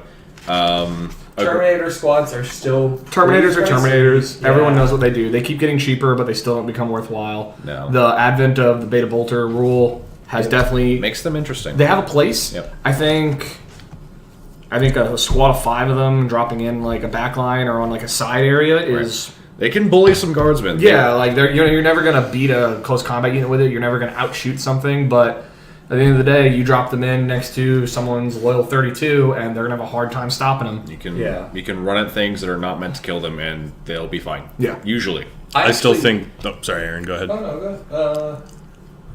I just actually want to ask you guys where you think aggressors really have a place. I Like, think In a Death Watch list. I think Yeah. in this book, I disagree with that. I don't think aggressors are very good. Yeah. Because there's no way to move them around the board. Every army that can use aggressors good, Death Watch, Space Wolves. Yeah. The reason they can make good use of them is because they can move them around the board in faster ways. I may have mentioned something in a past episode. Oh my god, there's only one about movement options. movement that's Movement options are super important, and guess what? Most Marines don't have Movement options. Space Marine movement options are relegated to their vehicles, which the changes to what the 8th edition changes to vehicles are probably one of my not- favorite things. They're not even movement options. They're just they go slightly But yeah, faster. they're slightly faster. They're boxes to put your dudes in, which I guess if you really want to keep a squad alive, you could put them in stuff. You don't no. But it's not. It's generally not unless your army has a transport called a Venom. Yeah, unless you're a Dark Eldar. Unless you're or you have a Wave Serpent. Or- unless you're an Eldar, your Yeah. transports are generally shit. One thing I will say I think the role for aggressors in this army is different than it is in other ones, where same loadout you'll normally see. You'll see the Boltstorm gauntlets, you'll see Yeah. the frag launchers. Yep. You put them on an objective and cover, and you tell people to come get you. Bring it on. Yep. Whereas other armies are going to use them to go out there and achieve things, to take out hordes and whatnot. Right. For Space Marines, they're going to sit somewhere and probably not do a whole lot. But if something comes up to them on the 18 inches, they'll fire twice. They'll do their whole thing. It And is- I think if you're going to be using them as sort of backfield objective camping, then you might want to just try the Flamestorm gauntlets. No, fuck that. My only issue with them is still being. Well, I mean, if you're sitting there and using them as a "come fuck with me" button, yeah, there's definitely I prefer 18 inches to 8. yeah, I mean, yeah. My reasoning on why I would want to use the Boltstorm gauntlets on them is because of the 18-inch range, and so that way you can also make use of Auspex scanner strat. true. Also very important. One of the 3 good stratagems. Yeah. The flame variant does not get the backpack grenade launchers. Fair. They do lose okay. that. Yep, they can't take that. Yep. So So that's really what I would say about aggressors in here. I I think also other think Marines. they're more expensive. So I never don't- take it. I'm not sure. Never take it. But I think other Marines have use for them. I don't think they do a whole lot for it. There's a lot of things in the Space Marine Codex where if you want to take Terminators, you're going to look at a different variant of the Space Marine Codex. Yeah. You're going to look at Dark Angels. Or Yeah, you're gonna, Dark Angels. I think what I would like to focus on is units in this book that other Marines don't get. Because, like you just said, Yeah. if you're going to take it with one of these, you're probably going to want it somewhere else because they do it better. Right. Stern Guard and Vanguard. I think Blood Angels are the only other ones that can take them. I know Space Wolves don't get them, and Blood Angels can take them. yeah, Blood Angels can take them, but I feel like they're worth mentioning here. The other 'cause chapters have a variant of them, like Yeah. his. He's got Deathwing. He's got company veterans. Yeah. I have company. they have company veterans too. Right, that's what I'm saying. So they're not exclusive to this, and every Deathwatch guy is a. But it's the veteran. closest analog to Right. Well, I'm just like Dark Angels don't have anything like Stern Guard. Company veterans Oh. in here is the same as a company veteran. Understood. Copy. Fair, okay. Gotcha. Yeah, I would say, though- specifically Stern Guard. Vanguard Veterans, Blood Angels. Yeah, Vanguard veterans are going to be better for Blood Angels. Yep. Stern Guard, I think, actually are pretty solid. Just having 30-inch bolters that are AP2 They have on a a whole neat squad. stratagem. What's the stratagem? Their stratagem is +1 to wound. +1 to wound. That's what I thought. Yeah, it's Yes, That's that's pretty pretty good. good. yeah, like a Bolters. 10-man squad. Stern Guard's role has definitely changed in previous editions. You give them all the combi weapons, they Right. drop in and Hey, do what they So need it's to veterans of the Longmore for specifically for one unit. type of for weapon. one unit. It's also 2 CP, isn't it? It's only one Okay. for sure. I'm used to Deathwatch, so Yeah, masterful marksmanship. It's only one. thank God. Yeah. I think Um, I don't rate them. I don't think they're very good. I think they're fine. I think they're okay. Yeah. The Ironclad Dreadnought I think is another one that only Marines, and that one I do know that only Codex Marines get. right. This actually, I really like this Dreadnought. I think if you're taking any kind of Dreadnought, you should play some kind of Salamanders. I disagree. I think Yeah. you should be Ultramarines.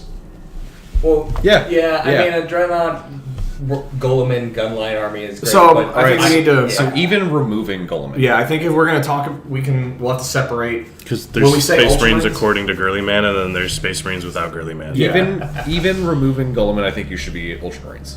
And the reason why is because you can fall out of combat and still shoot. That is so valuable. And the Ironclad Sure. can take a Hurricane Bolter, Right. which with the new beta rule again, Eat Dreadnought's dick. always being able to fire it. That's Eat dick at 24. yeah. Right. yeah. What else we got in here? I don't like. All right. What are we talking about? Inceptors, the other Primaris unit. I love Plasma Inceptors with a captain right by him. There's a lot of chance for them to die. Nate, you and I had a game, or even though You had 2 games. we I was had there 2 for, games. There for both of them. Oh, man. Oh. So many ones. The whole squad killed itself. Did I have rerolls? Yes. No, not in the first game we played. Not in the You first dropped game. them on their own. So the whole squad definitely killed itself. That's definitely because, you roll 2d3 and that's the amount of plasma shots you get. I got a lot of plasma shots, but I got a lot of ones. So, yeah, it was a bit dicey. And even when I did have those rerolls in the other game, it was a bit rough. But I think Inceptors are, like, their point shoot, you die. They work better with Dark Angels because of the weapons from the Dark Ages. When you are running the plasma variant, increasing the damage by 1. However, I still think they're just such a nice, there's something that I need to die or at least get significant wounds on. Drop it in, boom, it's dead. Hopefully my guys didn't die all the same. But you drop them in with a Smash Captain, give them reroll 1s, and then charge with that Smash Captain if it didn't finish it off. I like bolters way more. Yeah. I like the heavy bolter variant way more. Yeah, you were telling me that you're running that. Personally, I do as well. Yeah. Same. I like the. Well, fuck me. The plasma absolutely has a place. Yeah, no, I've the used plasma's not bad. Yeah, I've used the plasma to really good effect. It can do big damage. I like the bolter just because you're always going to get 6 shots per guy, and I feel like you have a wider variety of types of units you can point it at. Your guy Yeah. also has 45 points that can blow himself up. Yeah. Also that. Yeah. So, Centurion assault squads. Or just Centurions in general. I think fucking love the aesthetic of Centurions. I like the concept of a dude getting into a battle suit, like the way they do. I built 12 of these at the beginning of 6th edition. When they got their 6th edition Codex, I built 12 of these. You're the first person I've ever heard say, I like the way Centurions look. Yeah, Centurions look dope. So I made some that were sleeveless with orc arms. What does that mean? They're not wearing sleeves. Yeah, like me right now. They have 2 sleeves on. Why would you? No. I took it out. Baby arms. I wanted to do Carcharodons at one point, right? I wanted to do Carcharodons at one point. All right, cool. And I saw these dope ass conversions, which because Carcharodons, they're brutal, they're they're gonna rip people's assholes open. I'm red. And there's I'm red Slake. Let's go. I got some orc biker arms. I was gonna copy this conversion that I saw, where they're just holding the guns, like Gatling guns or like underslung shit, right, with bare arms, like bare muscular arms, and I thought that was dope. I personally think that's horrifying. Yeah, it's dope. Oh my god. Yeah, Centurions are cool. Centurions are cool. I hate their heads. If we're gonna talk about aesthetics for a little bit, I fucking hate their The heads. unhelmeted ones or the helmeted ones? Both. Really? I think it looks like shit. If they had a cooler like from like chest up, I would be like, cool, Maul's great. Also, if you turn it around, you can see like the armor. The dude that walked in. Inside it's the armor. dope. I was like, it's super cool. How do you have a 2+ back there? That doesn't make any sense. Anyway, with their points drop, and they got quite the significant points drop in Chapter Approved, I think Centurions are a neat option that, under the correct circumstances, can do a lot of work. Matt fucked me up with them. When we played a game, Dark Angels, with Black Templar, every time I tried to charge, that was a lot of shots. Running Centurion Devastators with heavy bolters. And put out and hurricane bolters. Yep. They just have all of the shots. Because they get beta bolters. They're 24. Yep. So much died. Yeah, and I think I had Helberg next to them. Yep. So they had a chapter master rerolling everything and a lieutenant nearby. Right. Yep. They were. Give them the big shoot. They were mean. Let's talk about that. The change from Chapter Master being a unit to being a stratagem upgrade. Oh, I hate it. I think it is. I do dumb. I do think it's worth talking about. I hate it. I hate it. I think it is so there used to be units called Chapter Masters. They were sub buff captains. They didn't. The reroll thing before didn't exist. They just kind of gave you a leadership, and they could take things. They got an extra. They got an extra attack. Yeah. They had higher leadership, and they had the orbital bombardment as a special rule. Okay. That's all. That's what they did. Gotcha. Yeah, they could take basically the same war gear as captains could.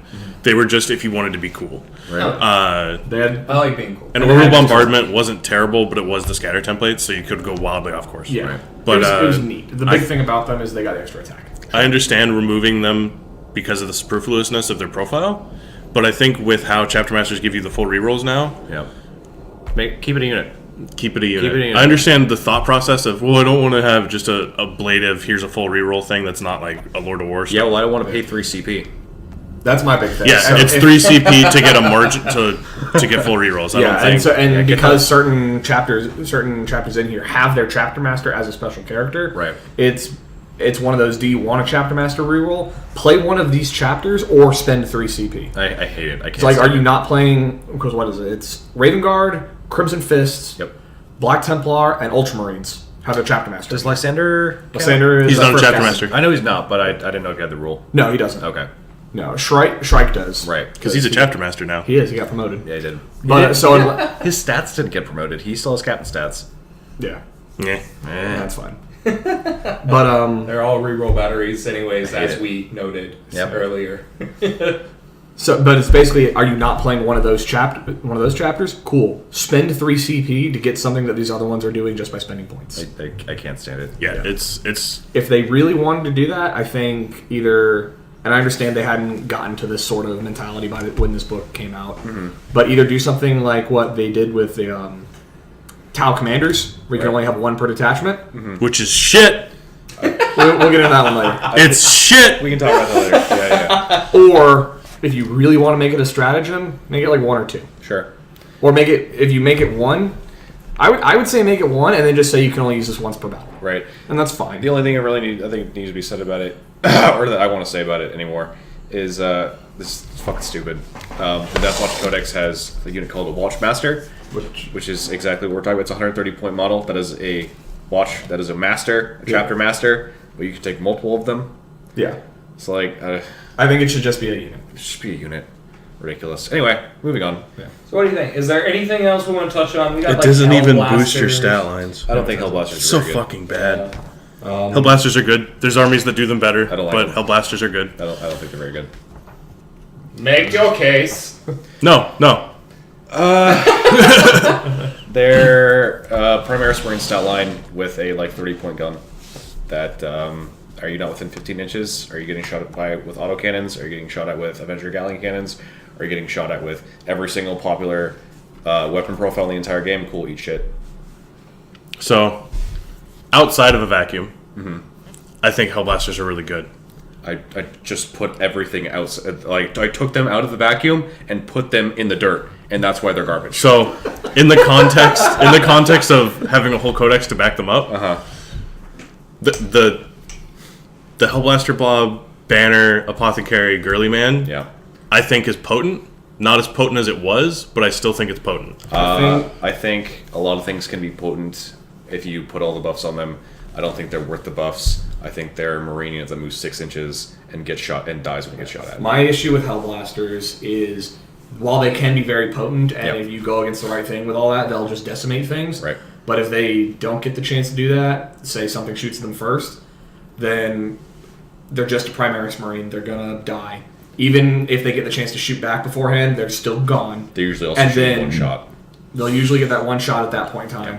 And at the same time, the amount you have to put next to them in order to become that devastating unit, it's basically your whole army. You've committed the majority of your army to making one or two of these units good. Right. Which if you get it working right, sure, it'll be devastating. But if it doesn't, then die. Then you're dead. You're dead. So you're not wrong.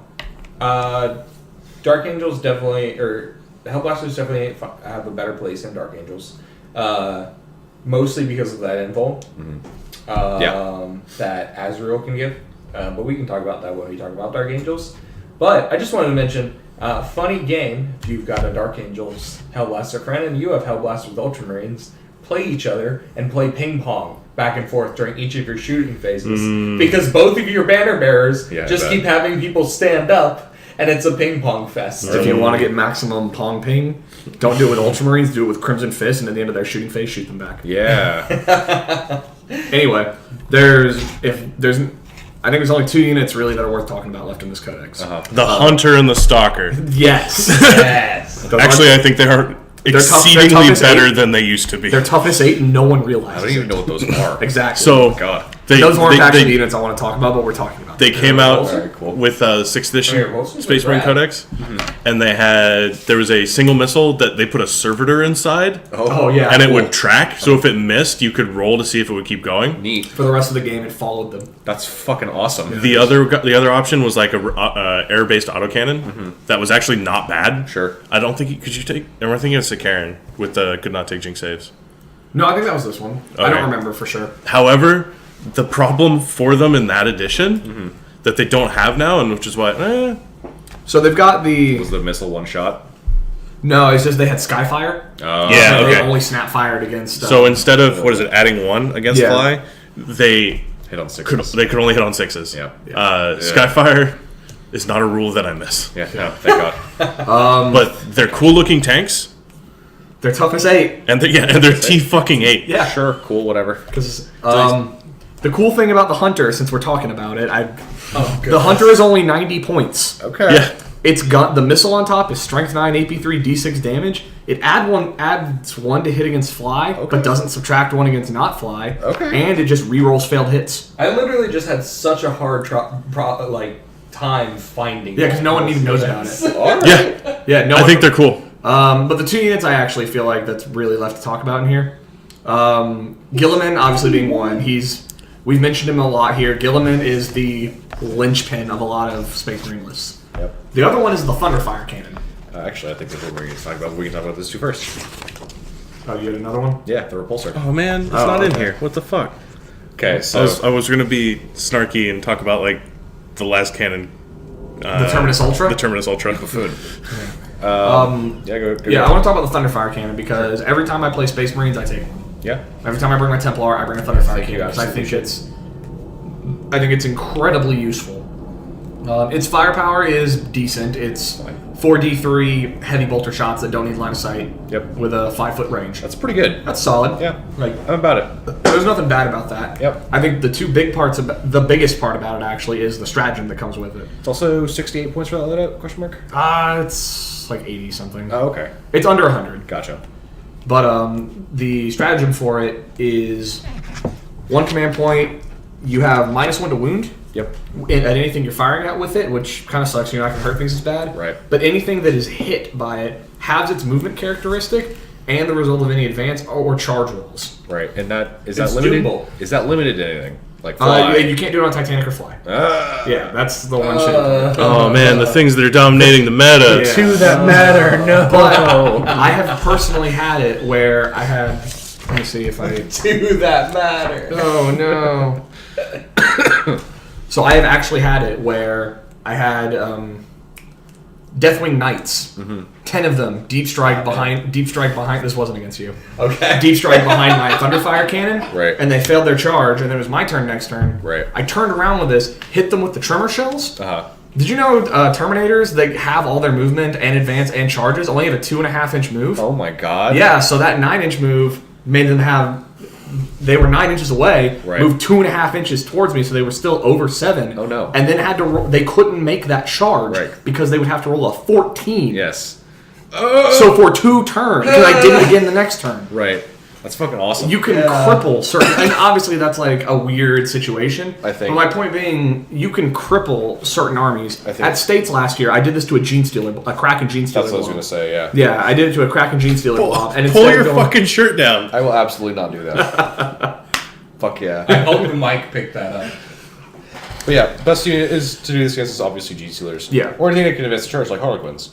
Yeah. No, please. Leave them alone. Don't worry, you're just gonna kill the Thunderfire can. Yeah. I'm gonna shoot. Yeah, the Thunderfire Cannon is not that survivable. It has the character with it, the Tech Marine Gunner, has the lowest amount of wounds of any character in this entire game. It has more wounds than this guy.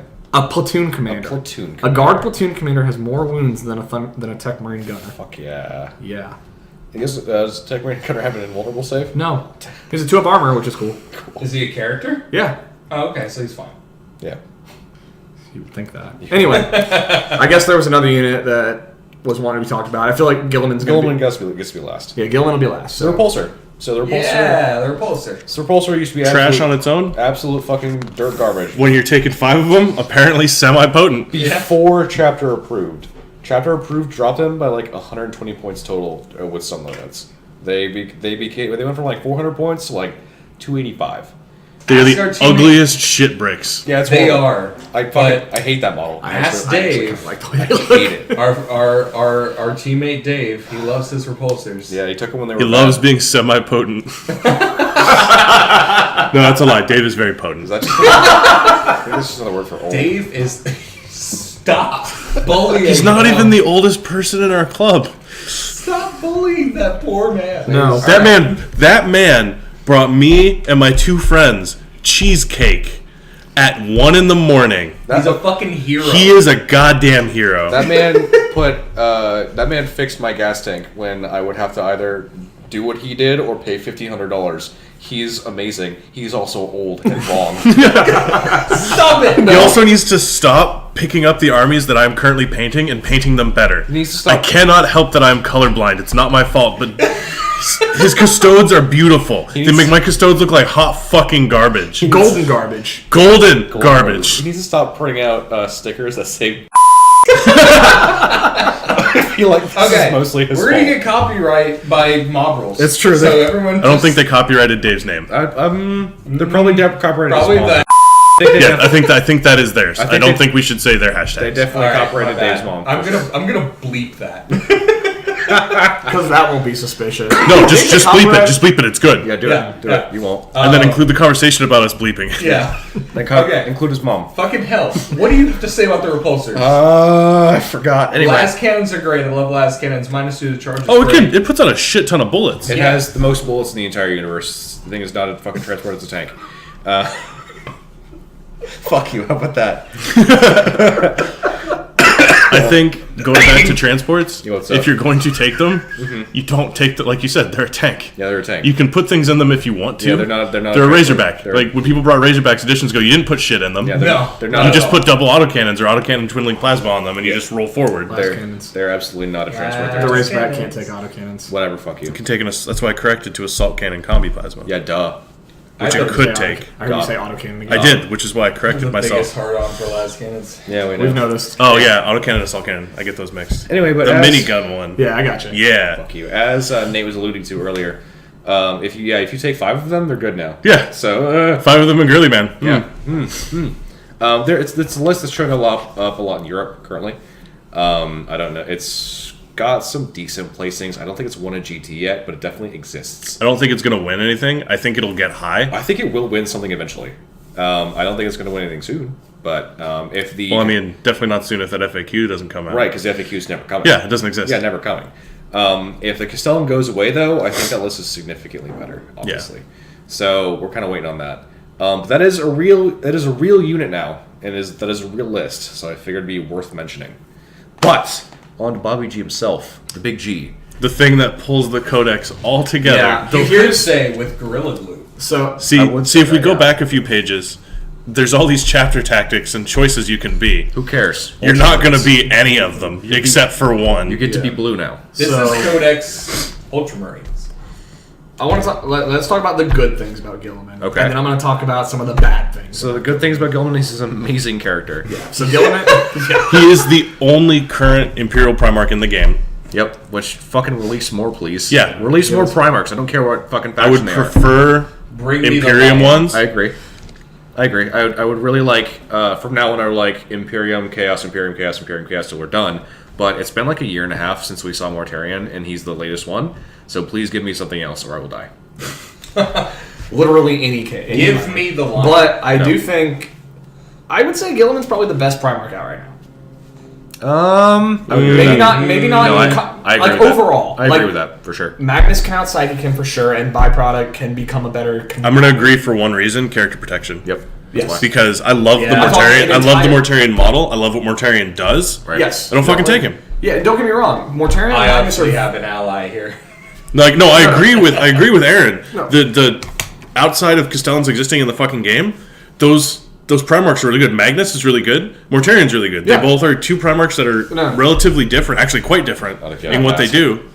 And then you dedicate all these points to this model that can do all these things. And then it You dies. don't get first turn, and then it dies to Even you get first turn, it still dies. yeah. So don't get me wrong. I'm not saying the other ones are bad. Yeah. Those actually But weren't you're at right. all the close. Those wasn't at all close to the words I used. Right. What I said is I think Guilliman is the best. I agree with that. As an Character over protection, yeah. by character protection, the fact that he buffs all Imperium, he sends Ultramarines through the fucking roof. Yep. He stands back up after he dies. He has Yep. a 2-up, 3-up. He does mortal wounds with his attacks in close combat. I don't know if I already said the 3 extra command point thing. You did. No. I didn't. Cool. He gives you 3 extra command points, and because he has to be a warlord in order to do that, Right. you're getting command points back on a 5-up because Right. that's the Ultramarine warlord trait. Yep. Guilliman is the best Primarch out right now. I agree, for sure. He's really good in combat, obviously. He,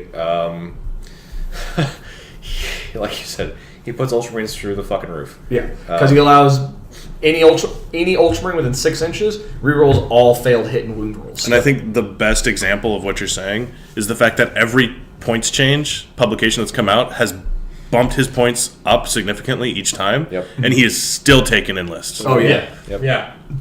Oh yeah. No, even also- with the points increase, Guilliman still remains worth it. Another really important thing he does is he gives +1 to movement and charges and rerolls of 1 to hit for Imperium units Yes. within 12. And failed reroll morale. And that, Yeah. which is really good. That's so insane. So even for even if you're not taking Ultramarines, I've seen a list where people throw him next to a Castellan. Right. I don't think it's very good, but I've I don't seen think it. so either, but Yeah. it's. I don't know. It gives keeps you from something- having to yeah. pay the buffed prices or the nerfed prices for companions. Yeah, you can get the reroll to hits without Crest. running. Crest doesn't do that. For Crest sure. has a warlord trait that's really Okay, if you do the warlord, yeah. Yeah. But then you're sinking more. Anyway, Then you're not taking a 400-point model. we're not talking about knights. No, we're not. They're taking a much more expensive I model. will fucking dab on you. Fucking do it. They won't see. They won't see. It's done. Okay, so what's bad about him is So my bad- if someone knows how to properly ignore him. then If you're fighting Guilliman, you're not gonna. If you're playing against a Guilliman army, you're not gonna be shooting Guilliman that much. No. You're gonna be killing everything that he's buffing. Yep, because he's an expensive model, and he's not going to kill your army by himself. That's I don't really put that in as in the bad character. That's just a tactic against him. The bad thing about Guilliman is that he warps the entire codex around him. Yes, that's what I want to get into. Okay. Yeah. Everything in this codex is priced around what does it do if Guilliman is next to him. Yep. Which means, like you said before, are you wanting to play any other chapter? Don't play Ultramarines don't. because it's the only way you're paying a reasonable price. With Guilliman, he takes away the combo of Captain Lieutenant to the point where it's like, okay, I don't need to take these. They're cheaper and now they're superfluous. He is a Lord of War, so he doesn't fill those slots. He doesn't fill the slots, but he fills makes the the jobs of the things that do fill that slot that you're going to be so taking. you can take a chaplain? You can take a chaplain. Most people take Tigurius with him. They take the 45-point Tech Marine as well. Yeah. Because that's what I was doing. Those were my two choices. Because I looked at it, it's like, what am I going to take? I'm going to take Tigurius and a Tech Marine. Take Tikaji in the thing. Because then I'm going to put it next to a Leviathan or a big shooty unit, and I'm going to be like, ah! T9 -1 hit. Let's go.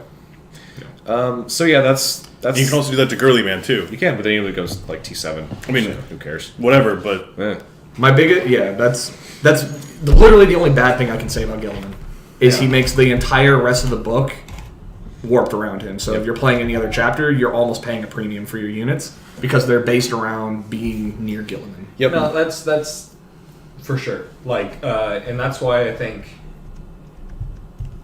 the other Space Marine codexes kind of help, at least with their special things, they help kind of cull that down a little bit. But it also makes it so that still a lot of those units in those other books aren't really worth bringing. The units in those books are warped around Guilliman too, because they have to be the same price as the idiots in the base codex. Because if they're not, the people playing the base codex will fucking lose their minds. Exactly. Rightfully. Yeah. And if you look at a lot of these other codexes, what are the really effective units for Blood Angels? It's Sanguinary Guard, Death Company. It's the units that aren't in this codex. Right. For Space Wolves, it's Wolfen, it's Longfangs. It's things that aren't in this codex. Right. Death Watch has a completely different thing going on. We're just vets. Yeah, they've got their vets. Codex Space Marine veterans. Dark Angels are kind of in a weird spot because their really effective units are the ones We from do this book. everything.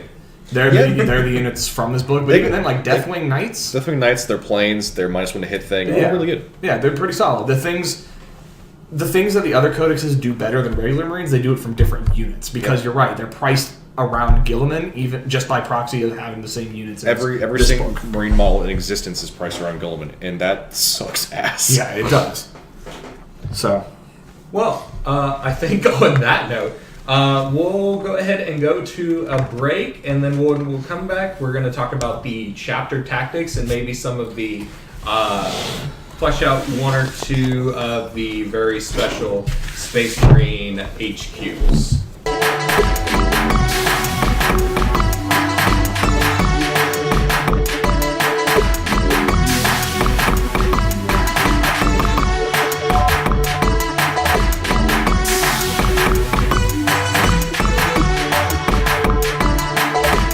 Welcome back, everyone, to the Dark Imperium Dive Bar.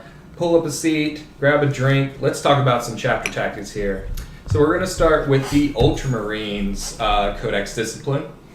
And so we're basically going to go over the disciplines, and then we are going to go over the HQs related to that. So if you're interested in an army, you can hear what their tactics are, and then you can hear what their special HQs are. So, Ultramarines, their chapter tactic is Codex Discipline. Add 1 to the leadership characteristics of all Ultramarine models with this tactic. In addition, Ultramarine units with this tactic can still shoot in a turn in which they fall back, but if they do so, you must subtract 1 from their hit rolls in the shooting phase. So that's pretty. So this is the rad. best chapter tactic in the book. I mean, yeah, this to match the best. Since we're only talking about the Codex, We are only talking about the Codex. as previously discussed, yes. we are only talking about the Codex. It is the best Space Marine warlord trait in that book. Warlord Chapter tactic, trait. yes. Chapter tactic, yeah, there we go. Hail them out. To match the best. Yeah. Pretty much. Just To match Pretty the much. only Primarch and to match all of the characters First 6 characters. in this book are all Ultramarine ones. Who would like to go over this? Yeah, we can So, go. if you're keeping track at home, that's was it 7 characters? 7 characters in this book are Ultramarine only. Yep. Yeah. How many characters in this book? Like 13? We're Uh, gonna count. We'll find out. It is a girthy book. It is a girthy Girthy. book. Girth. Say it with me. Girth. Girth. Girth. Girth. Girth. Well, Say it. this isn't fucking hooked on phonics. Read the fucking. There's 13 in this book. Oh my god. Alright, so Marnius Calgar. Not really worth So- talking about because he got his update. Yeah. His update is fine. He's basically this, but with more wounds and attacks. And he's all Primaris, shiny and chrome now. He's very shiny and chrome. He died like 5 times in the Vigils of Blaze. It was fun. Yeah. It was amazing. He's got. But he's an Ultramarine character, so canonically he'll never die. Yep. He's got. Is he an eternal? Is he? No, he's just got a very significantly thick There's coat a of way plot that armor. there's a way all Ultramarine stories go that involve Calgar. Calgar steps out, he goes to fight someone, they do the bing bang boom. Calgar gets stabbed and falls down and dies, and then the honor guard drag him back and he comes back.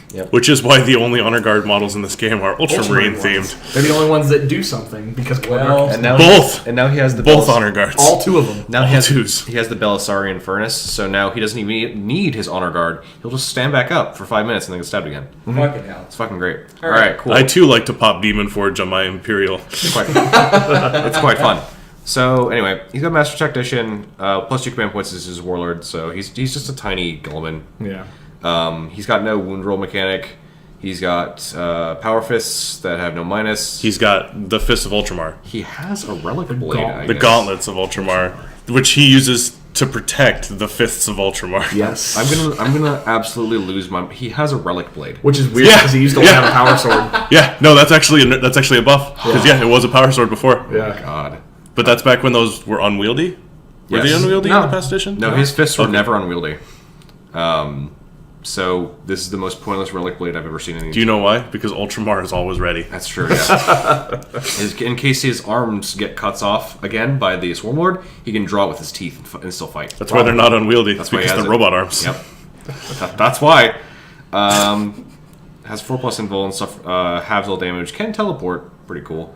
Can he still teleport as the Primaris? I don't know, actually. I don't think I don't so. think he can. Yeah. Because he was in Terminator armor before. That's amazing. He's also, as the Big Gooch pointed out, one of the chapter masters in the book that you don't have to spend 3 CP to fucking get. Yes. Yep, correct. You know he's no master no mo. Anyway, second character is Chief Librarian Tigerius. Hey, you One said of it. the better HQs in the entire book. Agreed. A big agree. So he's got a really cool ability called Master of Prescience. Master of Prescience. At the start of each of your opponent's shooting phases, which is a pretty good phase to be able to select this in. Usually it's Yep. like the start of the moving phase. What if? Usually it's Fuck like whatever. start of the turn or Yeah. something like that. It's quite good. Or when he's declared a target. right, which would be way better. But anyway, you until the end of the round. It gives -1 to hit. -1 to hit. I think we should avoid reading full entries. I don't care what you say. Okay. Well, I don't want to have the podcast taken down. I don't care. Anyway, he has got the hood, so he denies 1 better within 12, and he can reroll failed psychic tests. Yep. How many powers does he know? He knows 2 and then smite, and he knows 3. He knows and then 3. smite. He can and cast 2. Cast 2. Yep, and no smite. So he's pretty good. Yeah, he's a pretty bomb librarian. The -1 to hit ability makes up for the shittiness of these Space Marine psychic powers. Yep. He's The still- power of Tigerius for isn't sure. the psychic powers, it's Master of Prescience. Giving the -1 to hit is super good, as anyone that plays Eldar or Dark Angels or anyone that has -2 to hit will tell you. That is correct. His special rod gives +3 strength instead of +2, and he's strength 4. What does your special rod give? Strength 6 shooting attack. Is it a poison weapon? Yes. You should get that checked out. God, I hope you don't try to fuck a vehicle. Have you ever seen Feast? It's like that. Oh, okay, fair. That's disgusting and terrifying. Oh my god. Anyway, he's really good. I like him a lot. I don't think he has an invul. He does not have an invul. No. Nope. He's got 3+ armor save, leadership 9, leadership 10, hits on 3s in all phases, 4 wounds. He's quite good. I like him a lot. Yeah. Put his buff on like a Leviathan or Yeah. a Guilliman or a Repulsor, and yeah, it's pretty good. And then cast Mighty Heroes for tough to sign.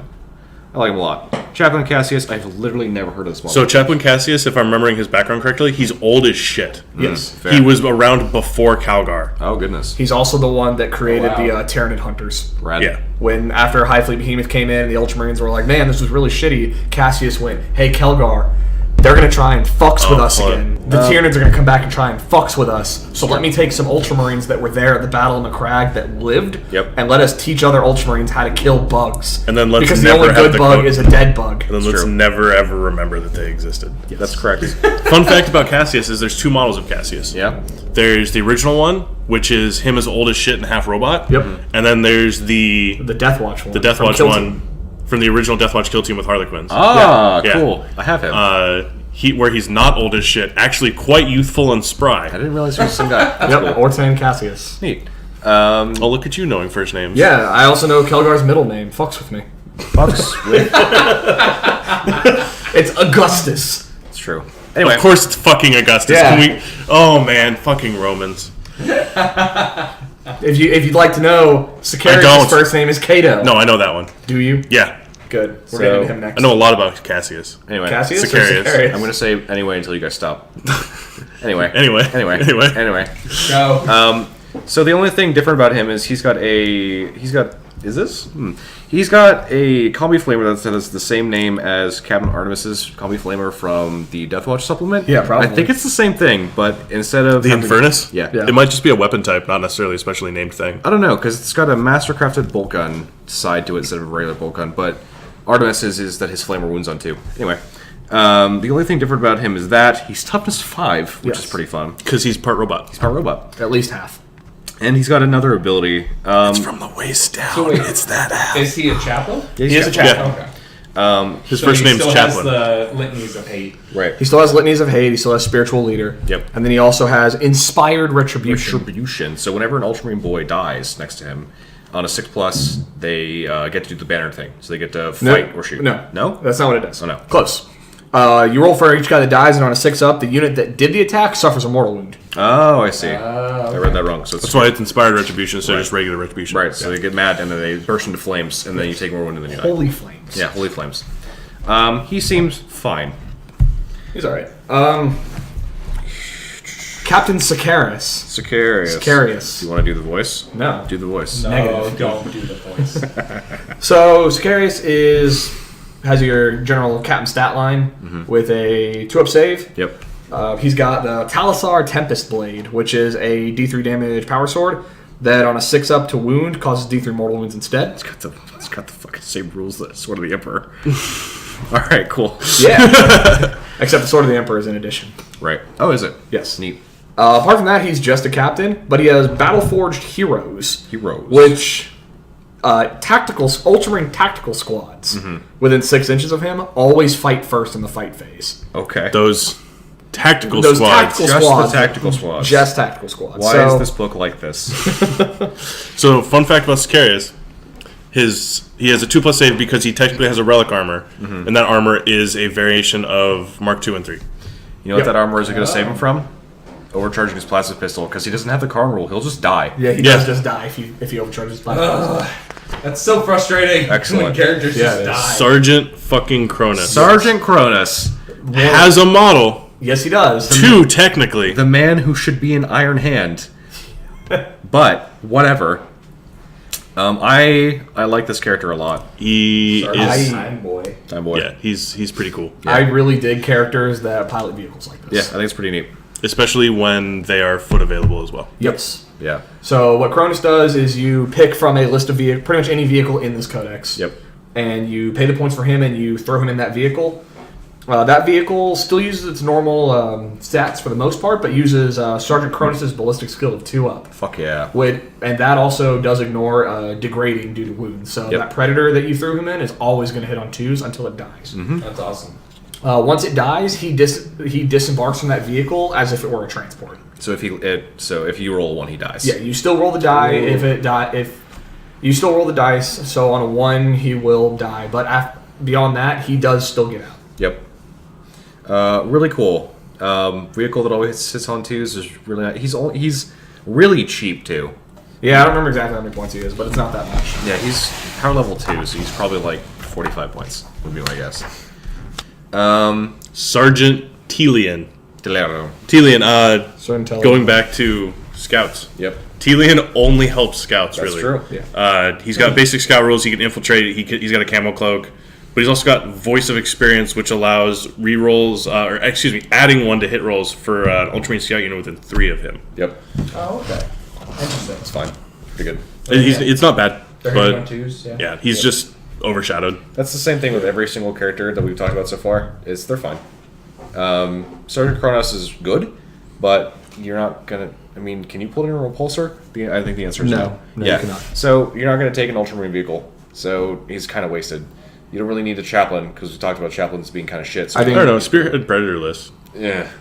Yeah, it depends. in earlier at the earlier time of 8th edition, you did see the 3 yes. Predators with Guilliman, Yes. Cronus in one to Because do kill shot. to do kill shot. You would see that. You would see that with the advent of like the Castellan and various other things. You don't see that as With much the anymore. advent of this being the single most killing edition in the entire game. Yeah. Yes. The only Ultramarine character I think that you will see in competitive lists is Tiberius. Yep. Who isn't Guilliman? Yeah, who's not Guilliman. Right. Yeah. So that's all the Ultramarine characters. Do we want to go into the warlord traits and relics and chapter tactics for their chapters with this, or do we want to do them all? I don't know.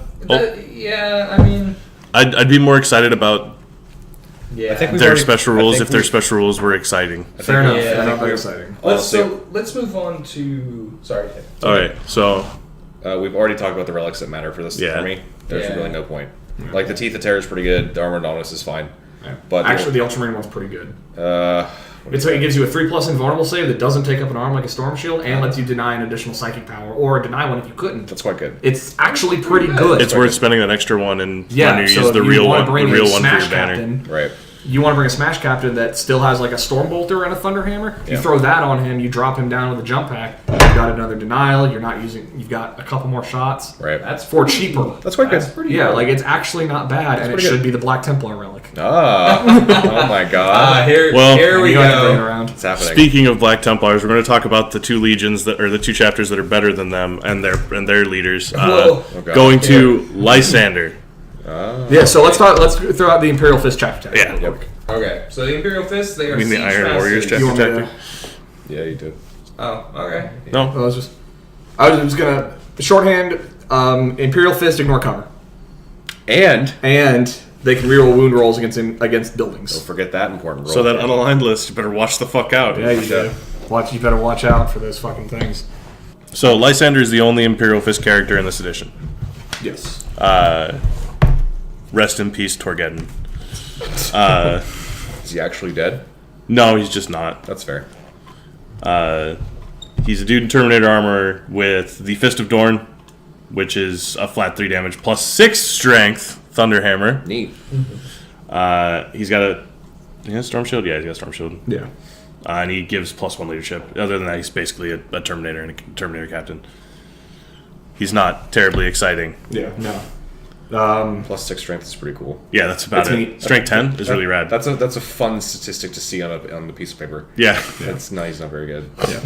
And then the Imperial Fist strat is you pick an Imperial Fist infantry unit in the shooting phase, and each time you make a hit roll of a 6+ with a bolt weapon, Yep. it generates an extra shot. Yep. So it's neat. It's really good now. It's Yeah. better now with the Beta Bolter rules And in Dominus Crusade. and in Dominus Crusade. Yeah. Yep. So So he's the only character. yeah, he's the only one. Imperial Fists don't have a lot going for them in this book. Nope. Ignore cover is pretty nice against certain armies. Against most armies, who cares? Yeah. That's about it. That with the new Dominus Crusade stuff, there's some neat options. Bolter Drill. Can Crimson Fists take? Does that affect them? So Crimson Fist, as of their new update, have that stratagem as well. Okay, good. That's what I was thinking of. So, Crimson Fists are the best. Are the best version of this army. Yeah. So just take that instead. Honestly, they don't have a Guilliman. They don't have a good stratagem. Their chapter tactic kind of sucks. That's unfortunate. Yeah. Imperial Fists are kind of on the lower end of Yeah. Space Marines. Moving on. Yep. Yeah, so with the White Scars, they got Lightning Assault. So basically, if you want to go fucking fast, Go fucking fast. White Scars are for you because they add 2 inches to their advances.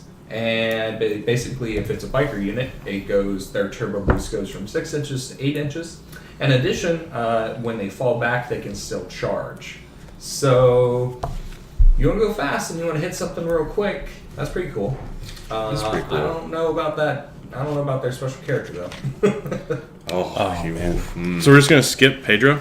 We'll come back to Pedro. Okay. Yeah. Where's Corsaro Con? He's the next page. Oh, here we go. Of course. Yeah. Corsaro Con. So the White Scars, quite a fast, fluffy army. This goes back to index options. Corsaro Con does not come with a bike in the 8th edition Codex. Just so. Because the Corsaro Con model is on foot. Right. So we're gonna make a bike faction. We are not going to give the bike faction leader a bike. Yes. Excellent. Good. However, that said, he's got a captain profile. He's got a 4-up save. He's got a cool sword, kind of. You can make it double it. You can double his strength against characters. Sorry, did you say 4-up save? 4-up invul. Yeah. Oh, okay, cool. I was like, oh my god, are you for real?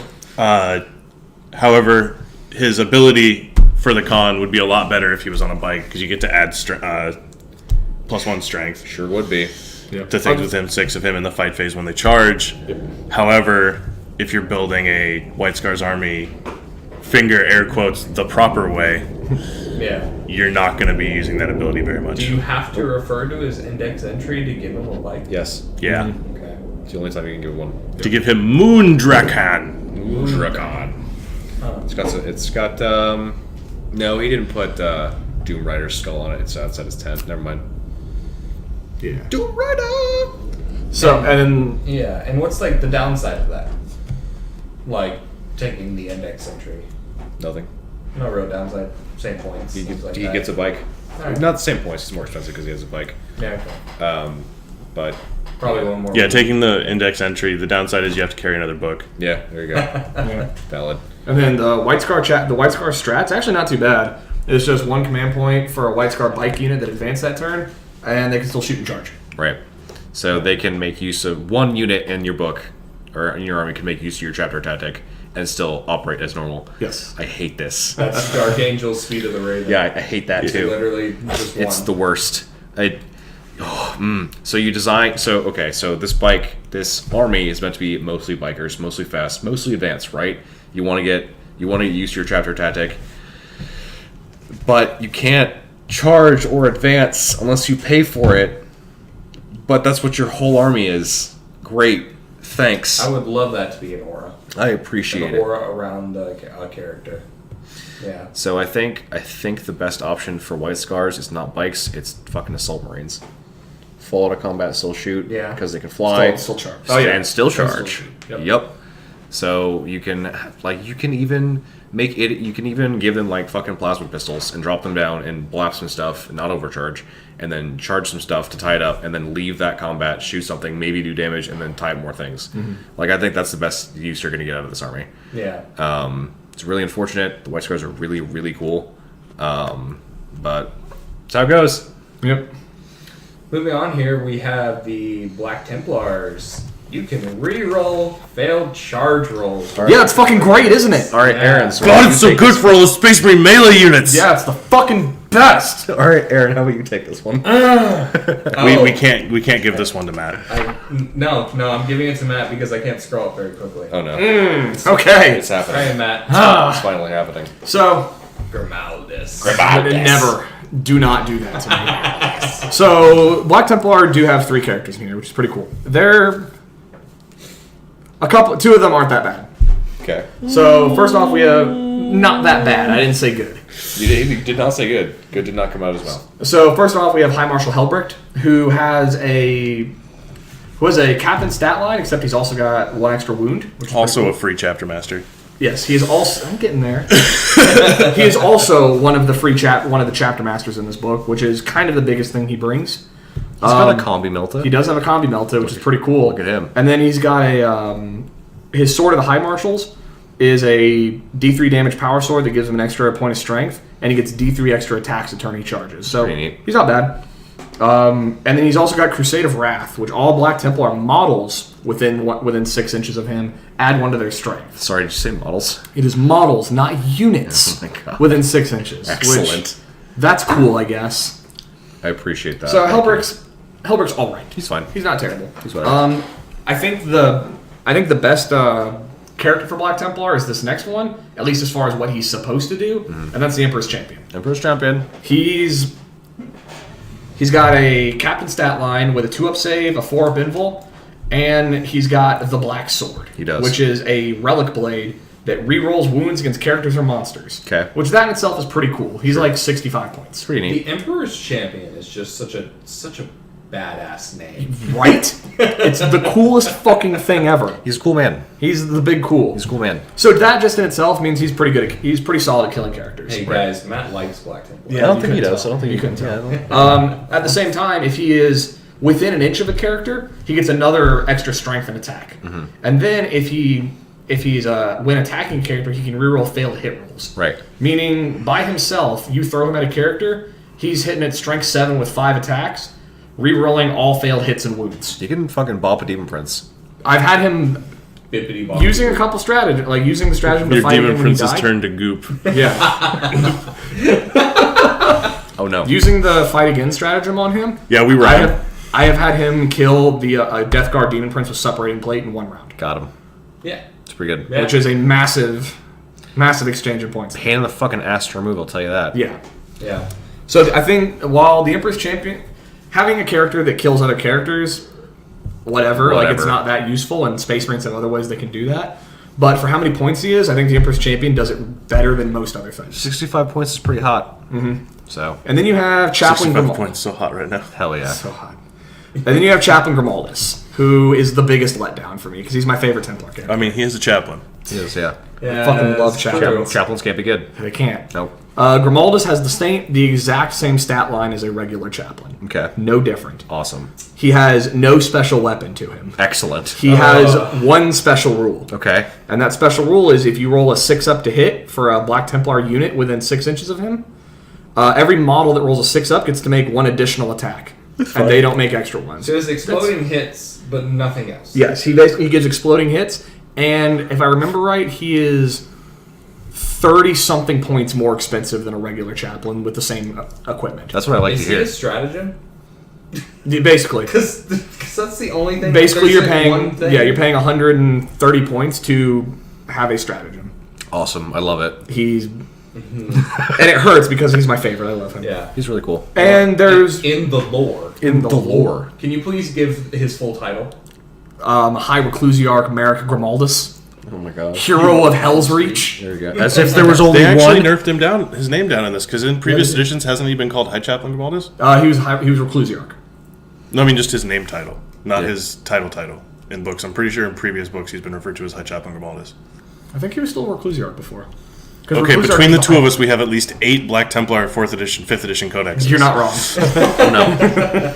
And then, so there's one other thing that goes with Grimaldus, and it's the Cenobite Servitors, which are neat. Does he take those? Yeah, those are good for him. They're the dudes that are holding the Relics of Hell's Reach. And they used to be better. They used to be a lot better. +1 to your invul Yep. for each one. Yep.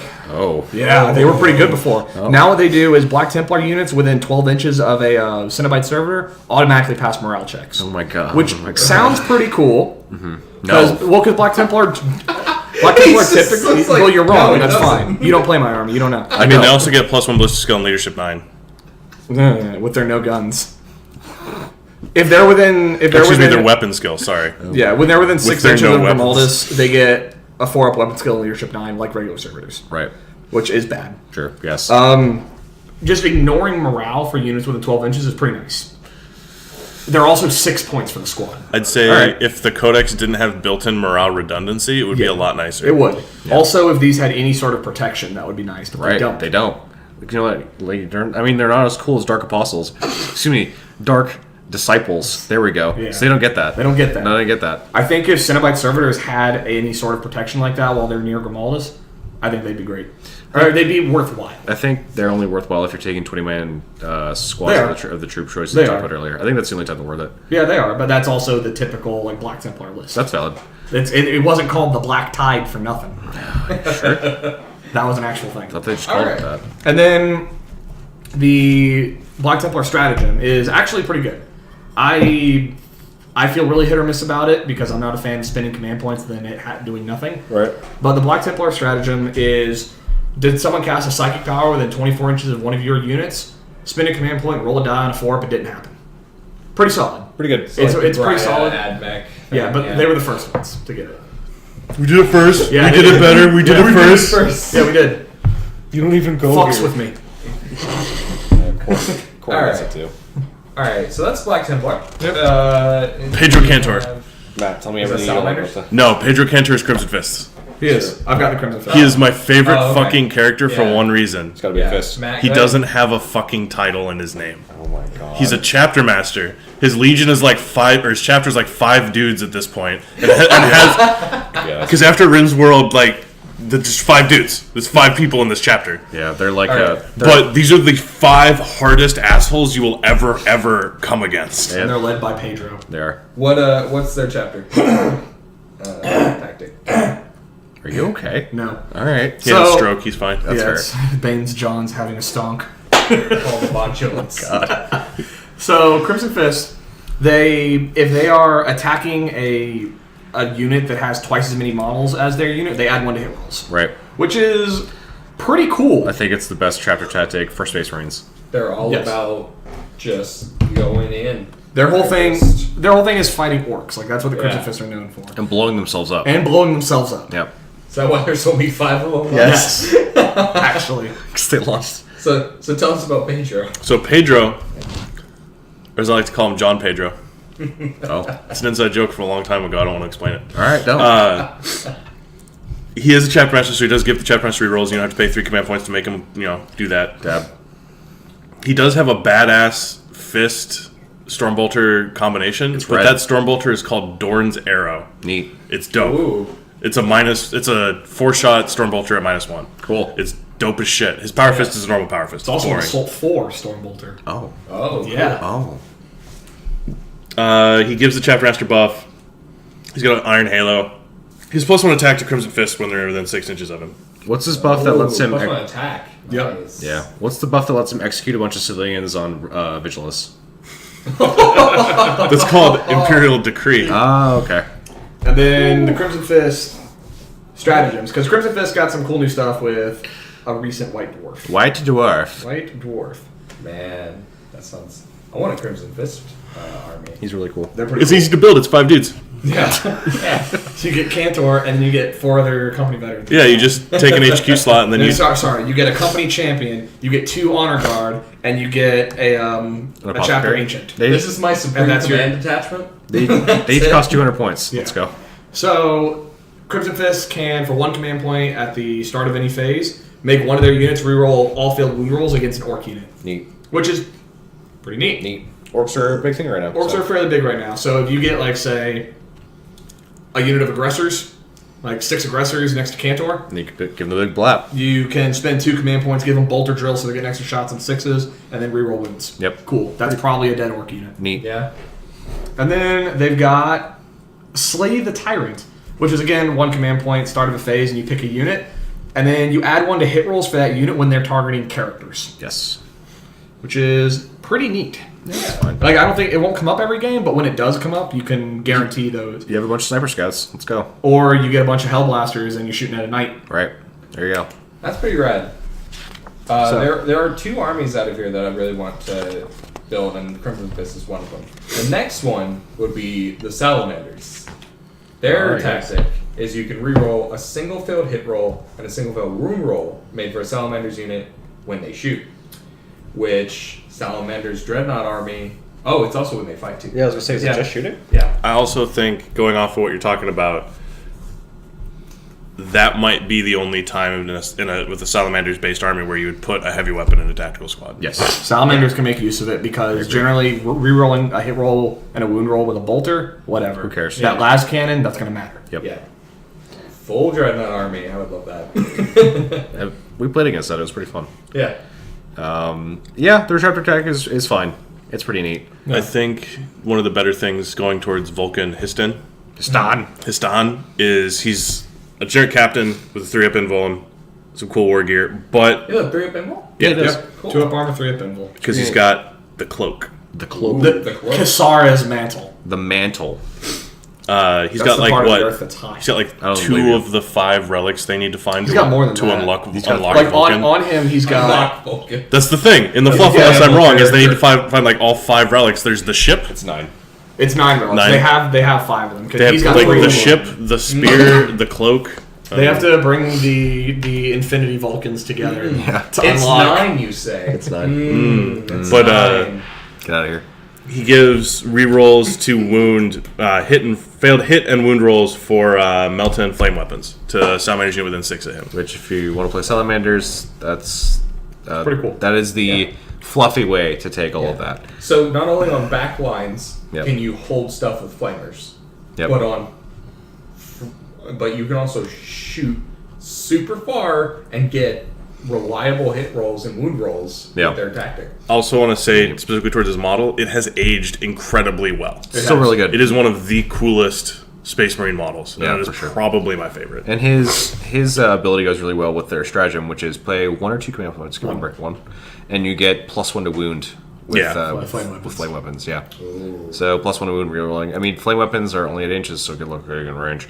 But I mean, it's fine.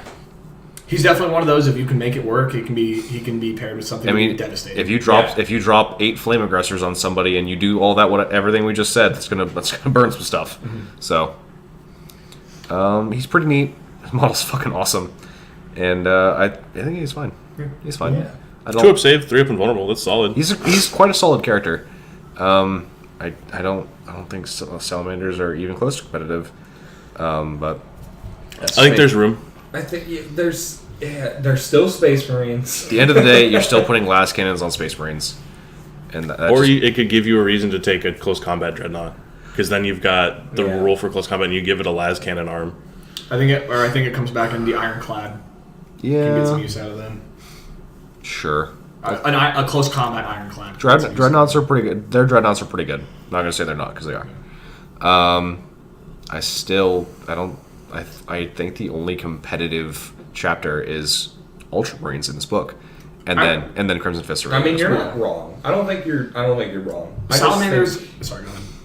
No, I just think there is some room for clever things. So okay, Yeah, totally. here, our friend that we've mentioned before, Danny.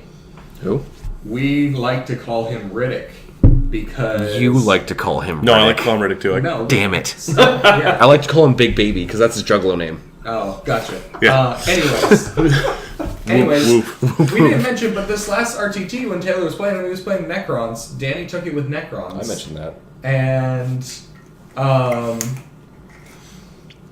I feel like something like you give salamanders to a player like Danny, I feel like he could excel incredibly well. I think salamanders are on the higher end of the Space Marine tactics, but Sure. just by the nature of where the Space Marine book is, they're still not competitive. Right. No, I agree. Like, if you get a skilled player, they can do it. I would say they're tied with Raven Guard for third place among the chapter tactics. I would have dropped Raven Guard well below third place after the No, change minus to their one. shit. I still think the -1 to hit is. Speaking of Raven Guard, Still really good. Yeah, segue So- us into Raven Guard, Aaron. if you're 12 inches away, you subtract 1 from hitting any Raven Guard units with the tactic. Yeah. It's quite good. I mean, an army-wide -1, yeah. Well, a infantry, biker, and Yeah, dreadnought. Dreadnought -1. -1. Because Space Marines can't get it. Yeah, they don't get that. So They're not Eldar. How do you teach a vehicle chapter tactics? I don't know. Talk to the Eldar. They figured Those it out. aren't chapter tactics in Spirit Stone. that's actually something we haven't mentioned. Is that Yeah, if you're these- not aware, Space Marine chapter tactics only apply to infantry, bikers, and dreadnoughts. Things with brains. There Big are brain. Marines inside the tanks. Didn't you read the part where it said Machine Spirit on the Land Yeah. Raider and the Repulsor? Where's the brain of the machine They spirit? don't need one. Exactly, because they don't fucking got one. They got a better one. There are Marines. One of the fighting. 5 dudes. One of the 5 dudes left for the Crimson Fist is a Land Raider. It's called Ring's Might. Okay. He's got you there. Anyways, so for the Raven Guard, who's our HQ? Who's our big boy? Kavan Shrike. Shrike. Also one of the ones that doesn't have a title in his name. Very Actually, cool. none of these do. I just realized. Yeah, get on. The White Scar Salamander and... Vulcan is a title. Okay, fair enough. Vulcan and Khan are titles. You got me there. Kavan Shrike, though. Bird.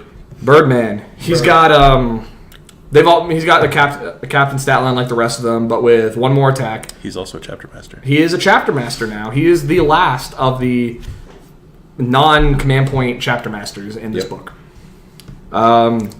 He has the Raven's Talons, which are just lightning claws that are AP minus 3 and D3 damage, which is where he gets the extra attack in his profile. It's already counted in there. And then he has Winged Deliverance, where you can re-roll charge rolls for jump pack units within 6 inches of him. It's quite a good buff. Which is neat. Yeah, it's pretty solid. Yep. If you build around that for sure. Him and a Vanguard unit could be... If Assault Marines were good, then he'd be good. Yeah. If Vanguard vets were good, then he'd be good. Pretty neat, right? Pretty neat.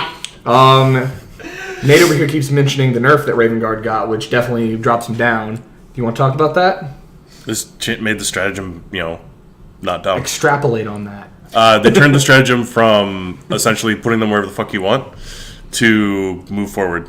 Yeah, that. Stratagem used to be play one command point during deployment for each unit. At the end of deployment, they would deploy 9 inches away from enemy models. And then they changed it in like FAQ 1, 2 to all instances of infiltration stratagems have been changed to the beginning of the game. When you deploy them, you pay one command point and then you move that unit forward 9 inches. Yes. So, which people would used to take aggressor bombs, things like that, and say, I hope this army gets first turn, and if it does, here's 3 units of double tapping aggressors. If it doesn't, I would like to pick up my models and leave now. Yeah. Because I'm playing a Marine army. Yeah. Excellent. I do think that stratagem can pair well if you're taking Shrike in an army. Sure. Because then you're getting the extra, the rerolls from his charges and shit. Yeah. But it definitely made Raven Guard less interesting to me. Yeah. Yep. I think the new infiltrate strat isn't bad. It still has its use. It is absolutely worse than it was before. Significantly. Yeah.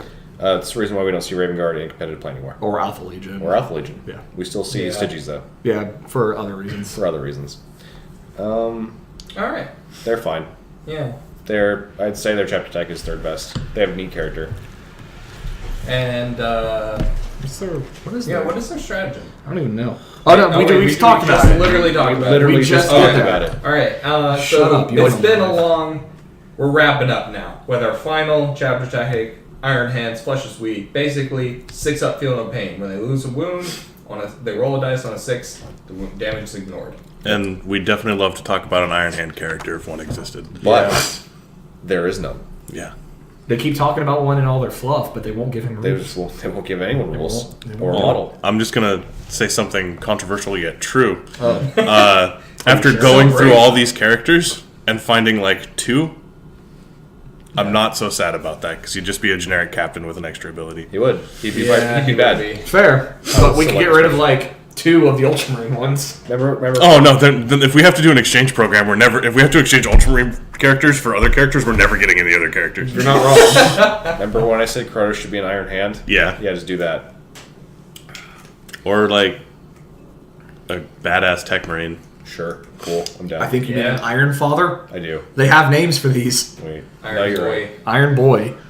I am Iron sorry. Brothers even still in this codex? No, they're not. Jesus There is Christ. nothing Iron Hands in this book. Nope. Their strat is basically just pick a vehicle in the shooting phase. Did it move? It fires as if it didn't. Yep. Not bad. We snapping? No, No. Okay. That's valid. I don't even know what their relic is. Bad. Oh yeah, it's a power axe. Bad. Yeah, you're not wrong. Yeah, I know. It's a power axe. It's the axe of Medusa. How the hell did they get that? It's there. It's theirs. Where the fuck is They the just didn't golden- fucking look at the bitch. Where the fuck is the Went in golden the dice? grease. Where is it? Where's my 4 plus feel no pain? Where did it go? Where did my So- 2 plus 3 plus 4 plus go? Please. So, are there any other stratagems that you guys would like to give a special mention to in the Codex? Flak burst missiles. Yeah, there's a couple here. We talked about Hellfire and Flak Burst. We already talked about that. Auspex scan Auspex scan is pretty nice. and the stratagems similar to it, I think, are great additions to things. Having played basically the only army that got that Yeah. in Yeah. previous editions, it is fucking amazing. Pretty good. Yep. I could talk about the other unit, but I have so many stories about original Codias. Fair. I think Oh no. I think Killshot's a trap. especially right now. Yeah, I think currently with the way the meta is, I think kill shot's a trap. In earlier versions of 8th edition, it was definitely. I loved running kill shot when I started, but yeah, now I'm not gonna take 3 predators, even though I have like 7 at home. I really like Only in Death Does Duty End. The one where if the character is slain, you can attack before you remove 2 command points. Anything that is a double action is good. It's so badass. It is. I really like that one. It's so fluffy. Like, no, I'm taking you down with me. Die with me. I talked about Tremor Shells earlier. I think that's one of the really good ones here. Yep, I think we've covered really all of it, because... I mean, Death to the Traitors isn't bad. Exploding 6s in close combat with Heritage. It can stack It's fine. decently with some things like Grimaldus' ability, but Yeah. I think that one, and the reason I think Grimaldus isn't very good is it falls into the trap of it makes you think your Space Marine units are good in close combat, and they're not. Not at all. Yeah. Absolutely not. Because like it doesn't matter how many on 6s this goes off, you're just not putting out enough attacks to really make use of it. I think the only unit that might be able to do it would be like the Vanguard with 2 chainswords. Sure. I've seen Danny do it with Intercessors. Big Intercessor blobs, and that's it. And but even then, a big intercessor blob, that's 21 attacks. Yeah. Yeah. Like, yes, you have the potential, and with good rolling, you absolutely can make this stuff work. But for the most part, it's just you're not going to get enough back out of it. You don't get I it. think. You don't get enough value out of any unit in this book. I think Just fucking throw it in the trash. Wow. Fuck here, I'm fucking doing it. Just That's in the garbage. Good. I think Armor of Summary. Contempt is not bad. It's fine. Yeah, It's definitely a good way to keep vehicles live if you're I'm gonna need that taking. book back. Yeah, but if you're getting a shot at stuff that does a lot of mortal wounds, like Haywire, It's not going to matter. you But just die. Yeah. I also like Wisdom of the Ancients. Sure. The one where you can basically turn one of your dreadnoughts into a captain. I agree, because you can do that with a Leviathan. Yep. That makes a Leviathan self-sufficient. Oh my god. Yeah, you've never. Yeah, I've done that. Oh my god. the past can't- fucking 4 hours. Oh no, this Church Codex is fucking trash. And You Epiphany. can't see the I knew that. face of revelation. No, for him. it was a face of mockery. I've always known. Alright. I've always known. I'll leave you. You shouldn't. Everything I say is a lie. Anyway, this codex is shit. I'm leaving. Alright, yeah, I mean, I think that's a good place to wrap it up. Like we said, the Codex it's got a lot there, but it's really Codex Ultramarines. It was the first codex. It was the first Codex. It will likely be redone, Which- in 8th edition. I don't have a lot of hope for anymore. Yeah, after the Chaos update, I don't have a lot of hope for the Space Marine update. Nope. I can dream, and I hope to God they actually do some major overhauls. But being the first Codex to come out this edition, it suffers from Games Workshop not wanting to go overboard with the first Codex. Or or not really know how to push the mechanics of the game they created. Right. Right. If you look at the difference between this and Gene Stealer Cults. Right. The Gene Stealer Cults interact with the mechanics of this game in a variety of different ways. This book doesn't. Yes. Exactly. So it's just really unfortunate. I'm sounding a lot more down than I mean to. that is my bad. I'll sound It's like pretty down. talking about Space Marines as sent Taylor Just to a makes- spiral Every of time I depression. talk about this book, I get reminded that my army lost its Codex and got folded into this book. Just and it makes makes me sad. I'm looking into the void over here. and it's staring back. It's screaming back at me. It's saying 13 points. 13 points. Fuck. So in summary, we've talked about a lot of stuff. The book has some things. The new bolter drill with Indominus Crusaders is pretty neat. Guilliman is good. Repulsors are good now. But it's been, how long were we in this edition? 2 years? 2 years. 2.5 years? Some shit like that? 2 years. Fuck. Like, I can't complain enough. Cannot complain enough about this book and like 4 others that came out around it.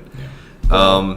I would really like to see. So if you're gonna update the book. Don't do it like Chaos 2.0 because that was terrible. That was genuinely a bad release. Yeah. You missed a huge opportunity to not necessarily redo, but revamp a lot of the things that don't work in the Chaos Codex, and then you just didn't. Mm-hmm. And that sucks. Please don't do that with this book if you do it. I had these, like I keep talking about Indominus Crusaders, the specialist attachment goes a long way.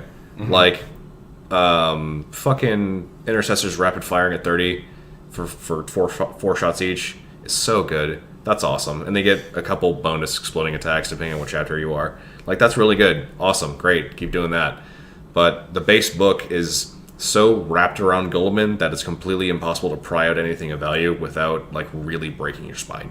Mm-hmm. So, That's my thoughts on the book. Do you guys have anything close to statements? Irregardless of that, I'm gonna make a salamander. Jesus armor. Christ. Yeah, do it. Why would you say that? Why did you just say that word? That's not a word. Stop that. It's no use. I don't. Is it not? Okay. Irregardless is a contradiction upon the term. You're a contradiction. Damn! What fucking are- got him. do you- Fucking got him. Since this is my first time with this, do you talk about at the end of the show? Do you talk about what we're talking about next week, or do we just surprise people? No. So the only thing, We're just gonna close it out. yeah, the only thing I would like to say with that kind of, Aaron's done with our bullshit. probably. No, it's just we would like to keep doing these Codex specific ones. If you in the hate it, future. let us know. Yeah. If you like it, don't let us Is know. there contact information you can give these people to let us know? Oh my god, is there? You can comment below. Yeah, for right This is a now, video. comment below on whether you want more episodes like this that focus on codexes or not. In the future, we will have a way to specifically get in contact with us that we will link. Yeah. And Hopefully- smash that motherfucking like button. Yeah. Hopefully, Smash that like, comment, shit. and subscribe, bitches. Oh my god. All right. All right. Throwing myself into the void. Goodbye. All right. I've been Aaron, I've been Taylor. I've been Nate. I'm still Matt. and thank you for staying with us till last call. See you next time.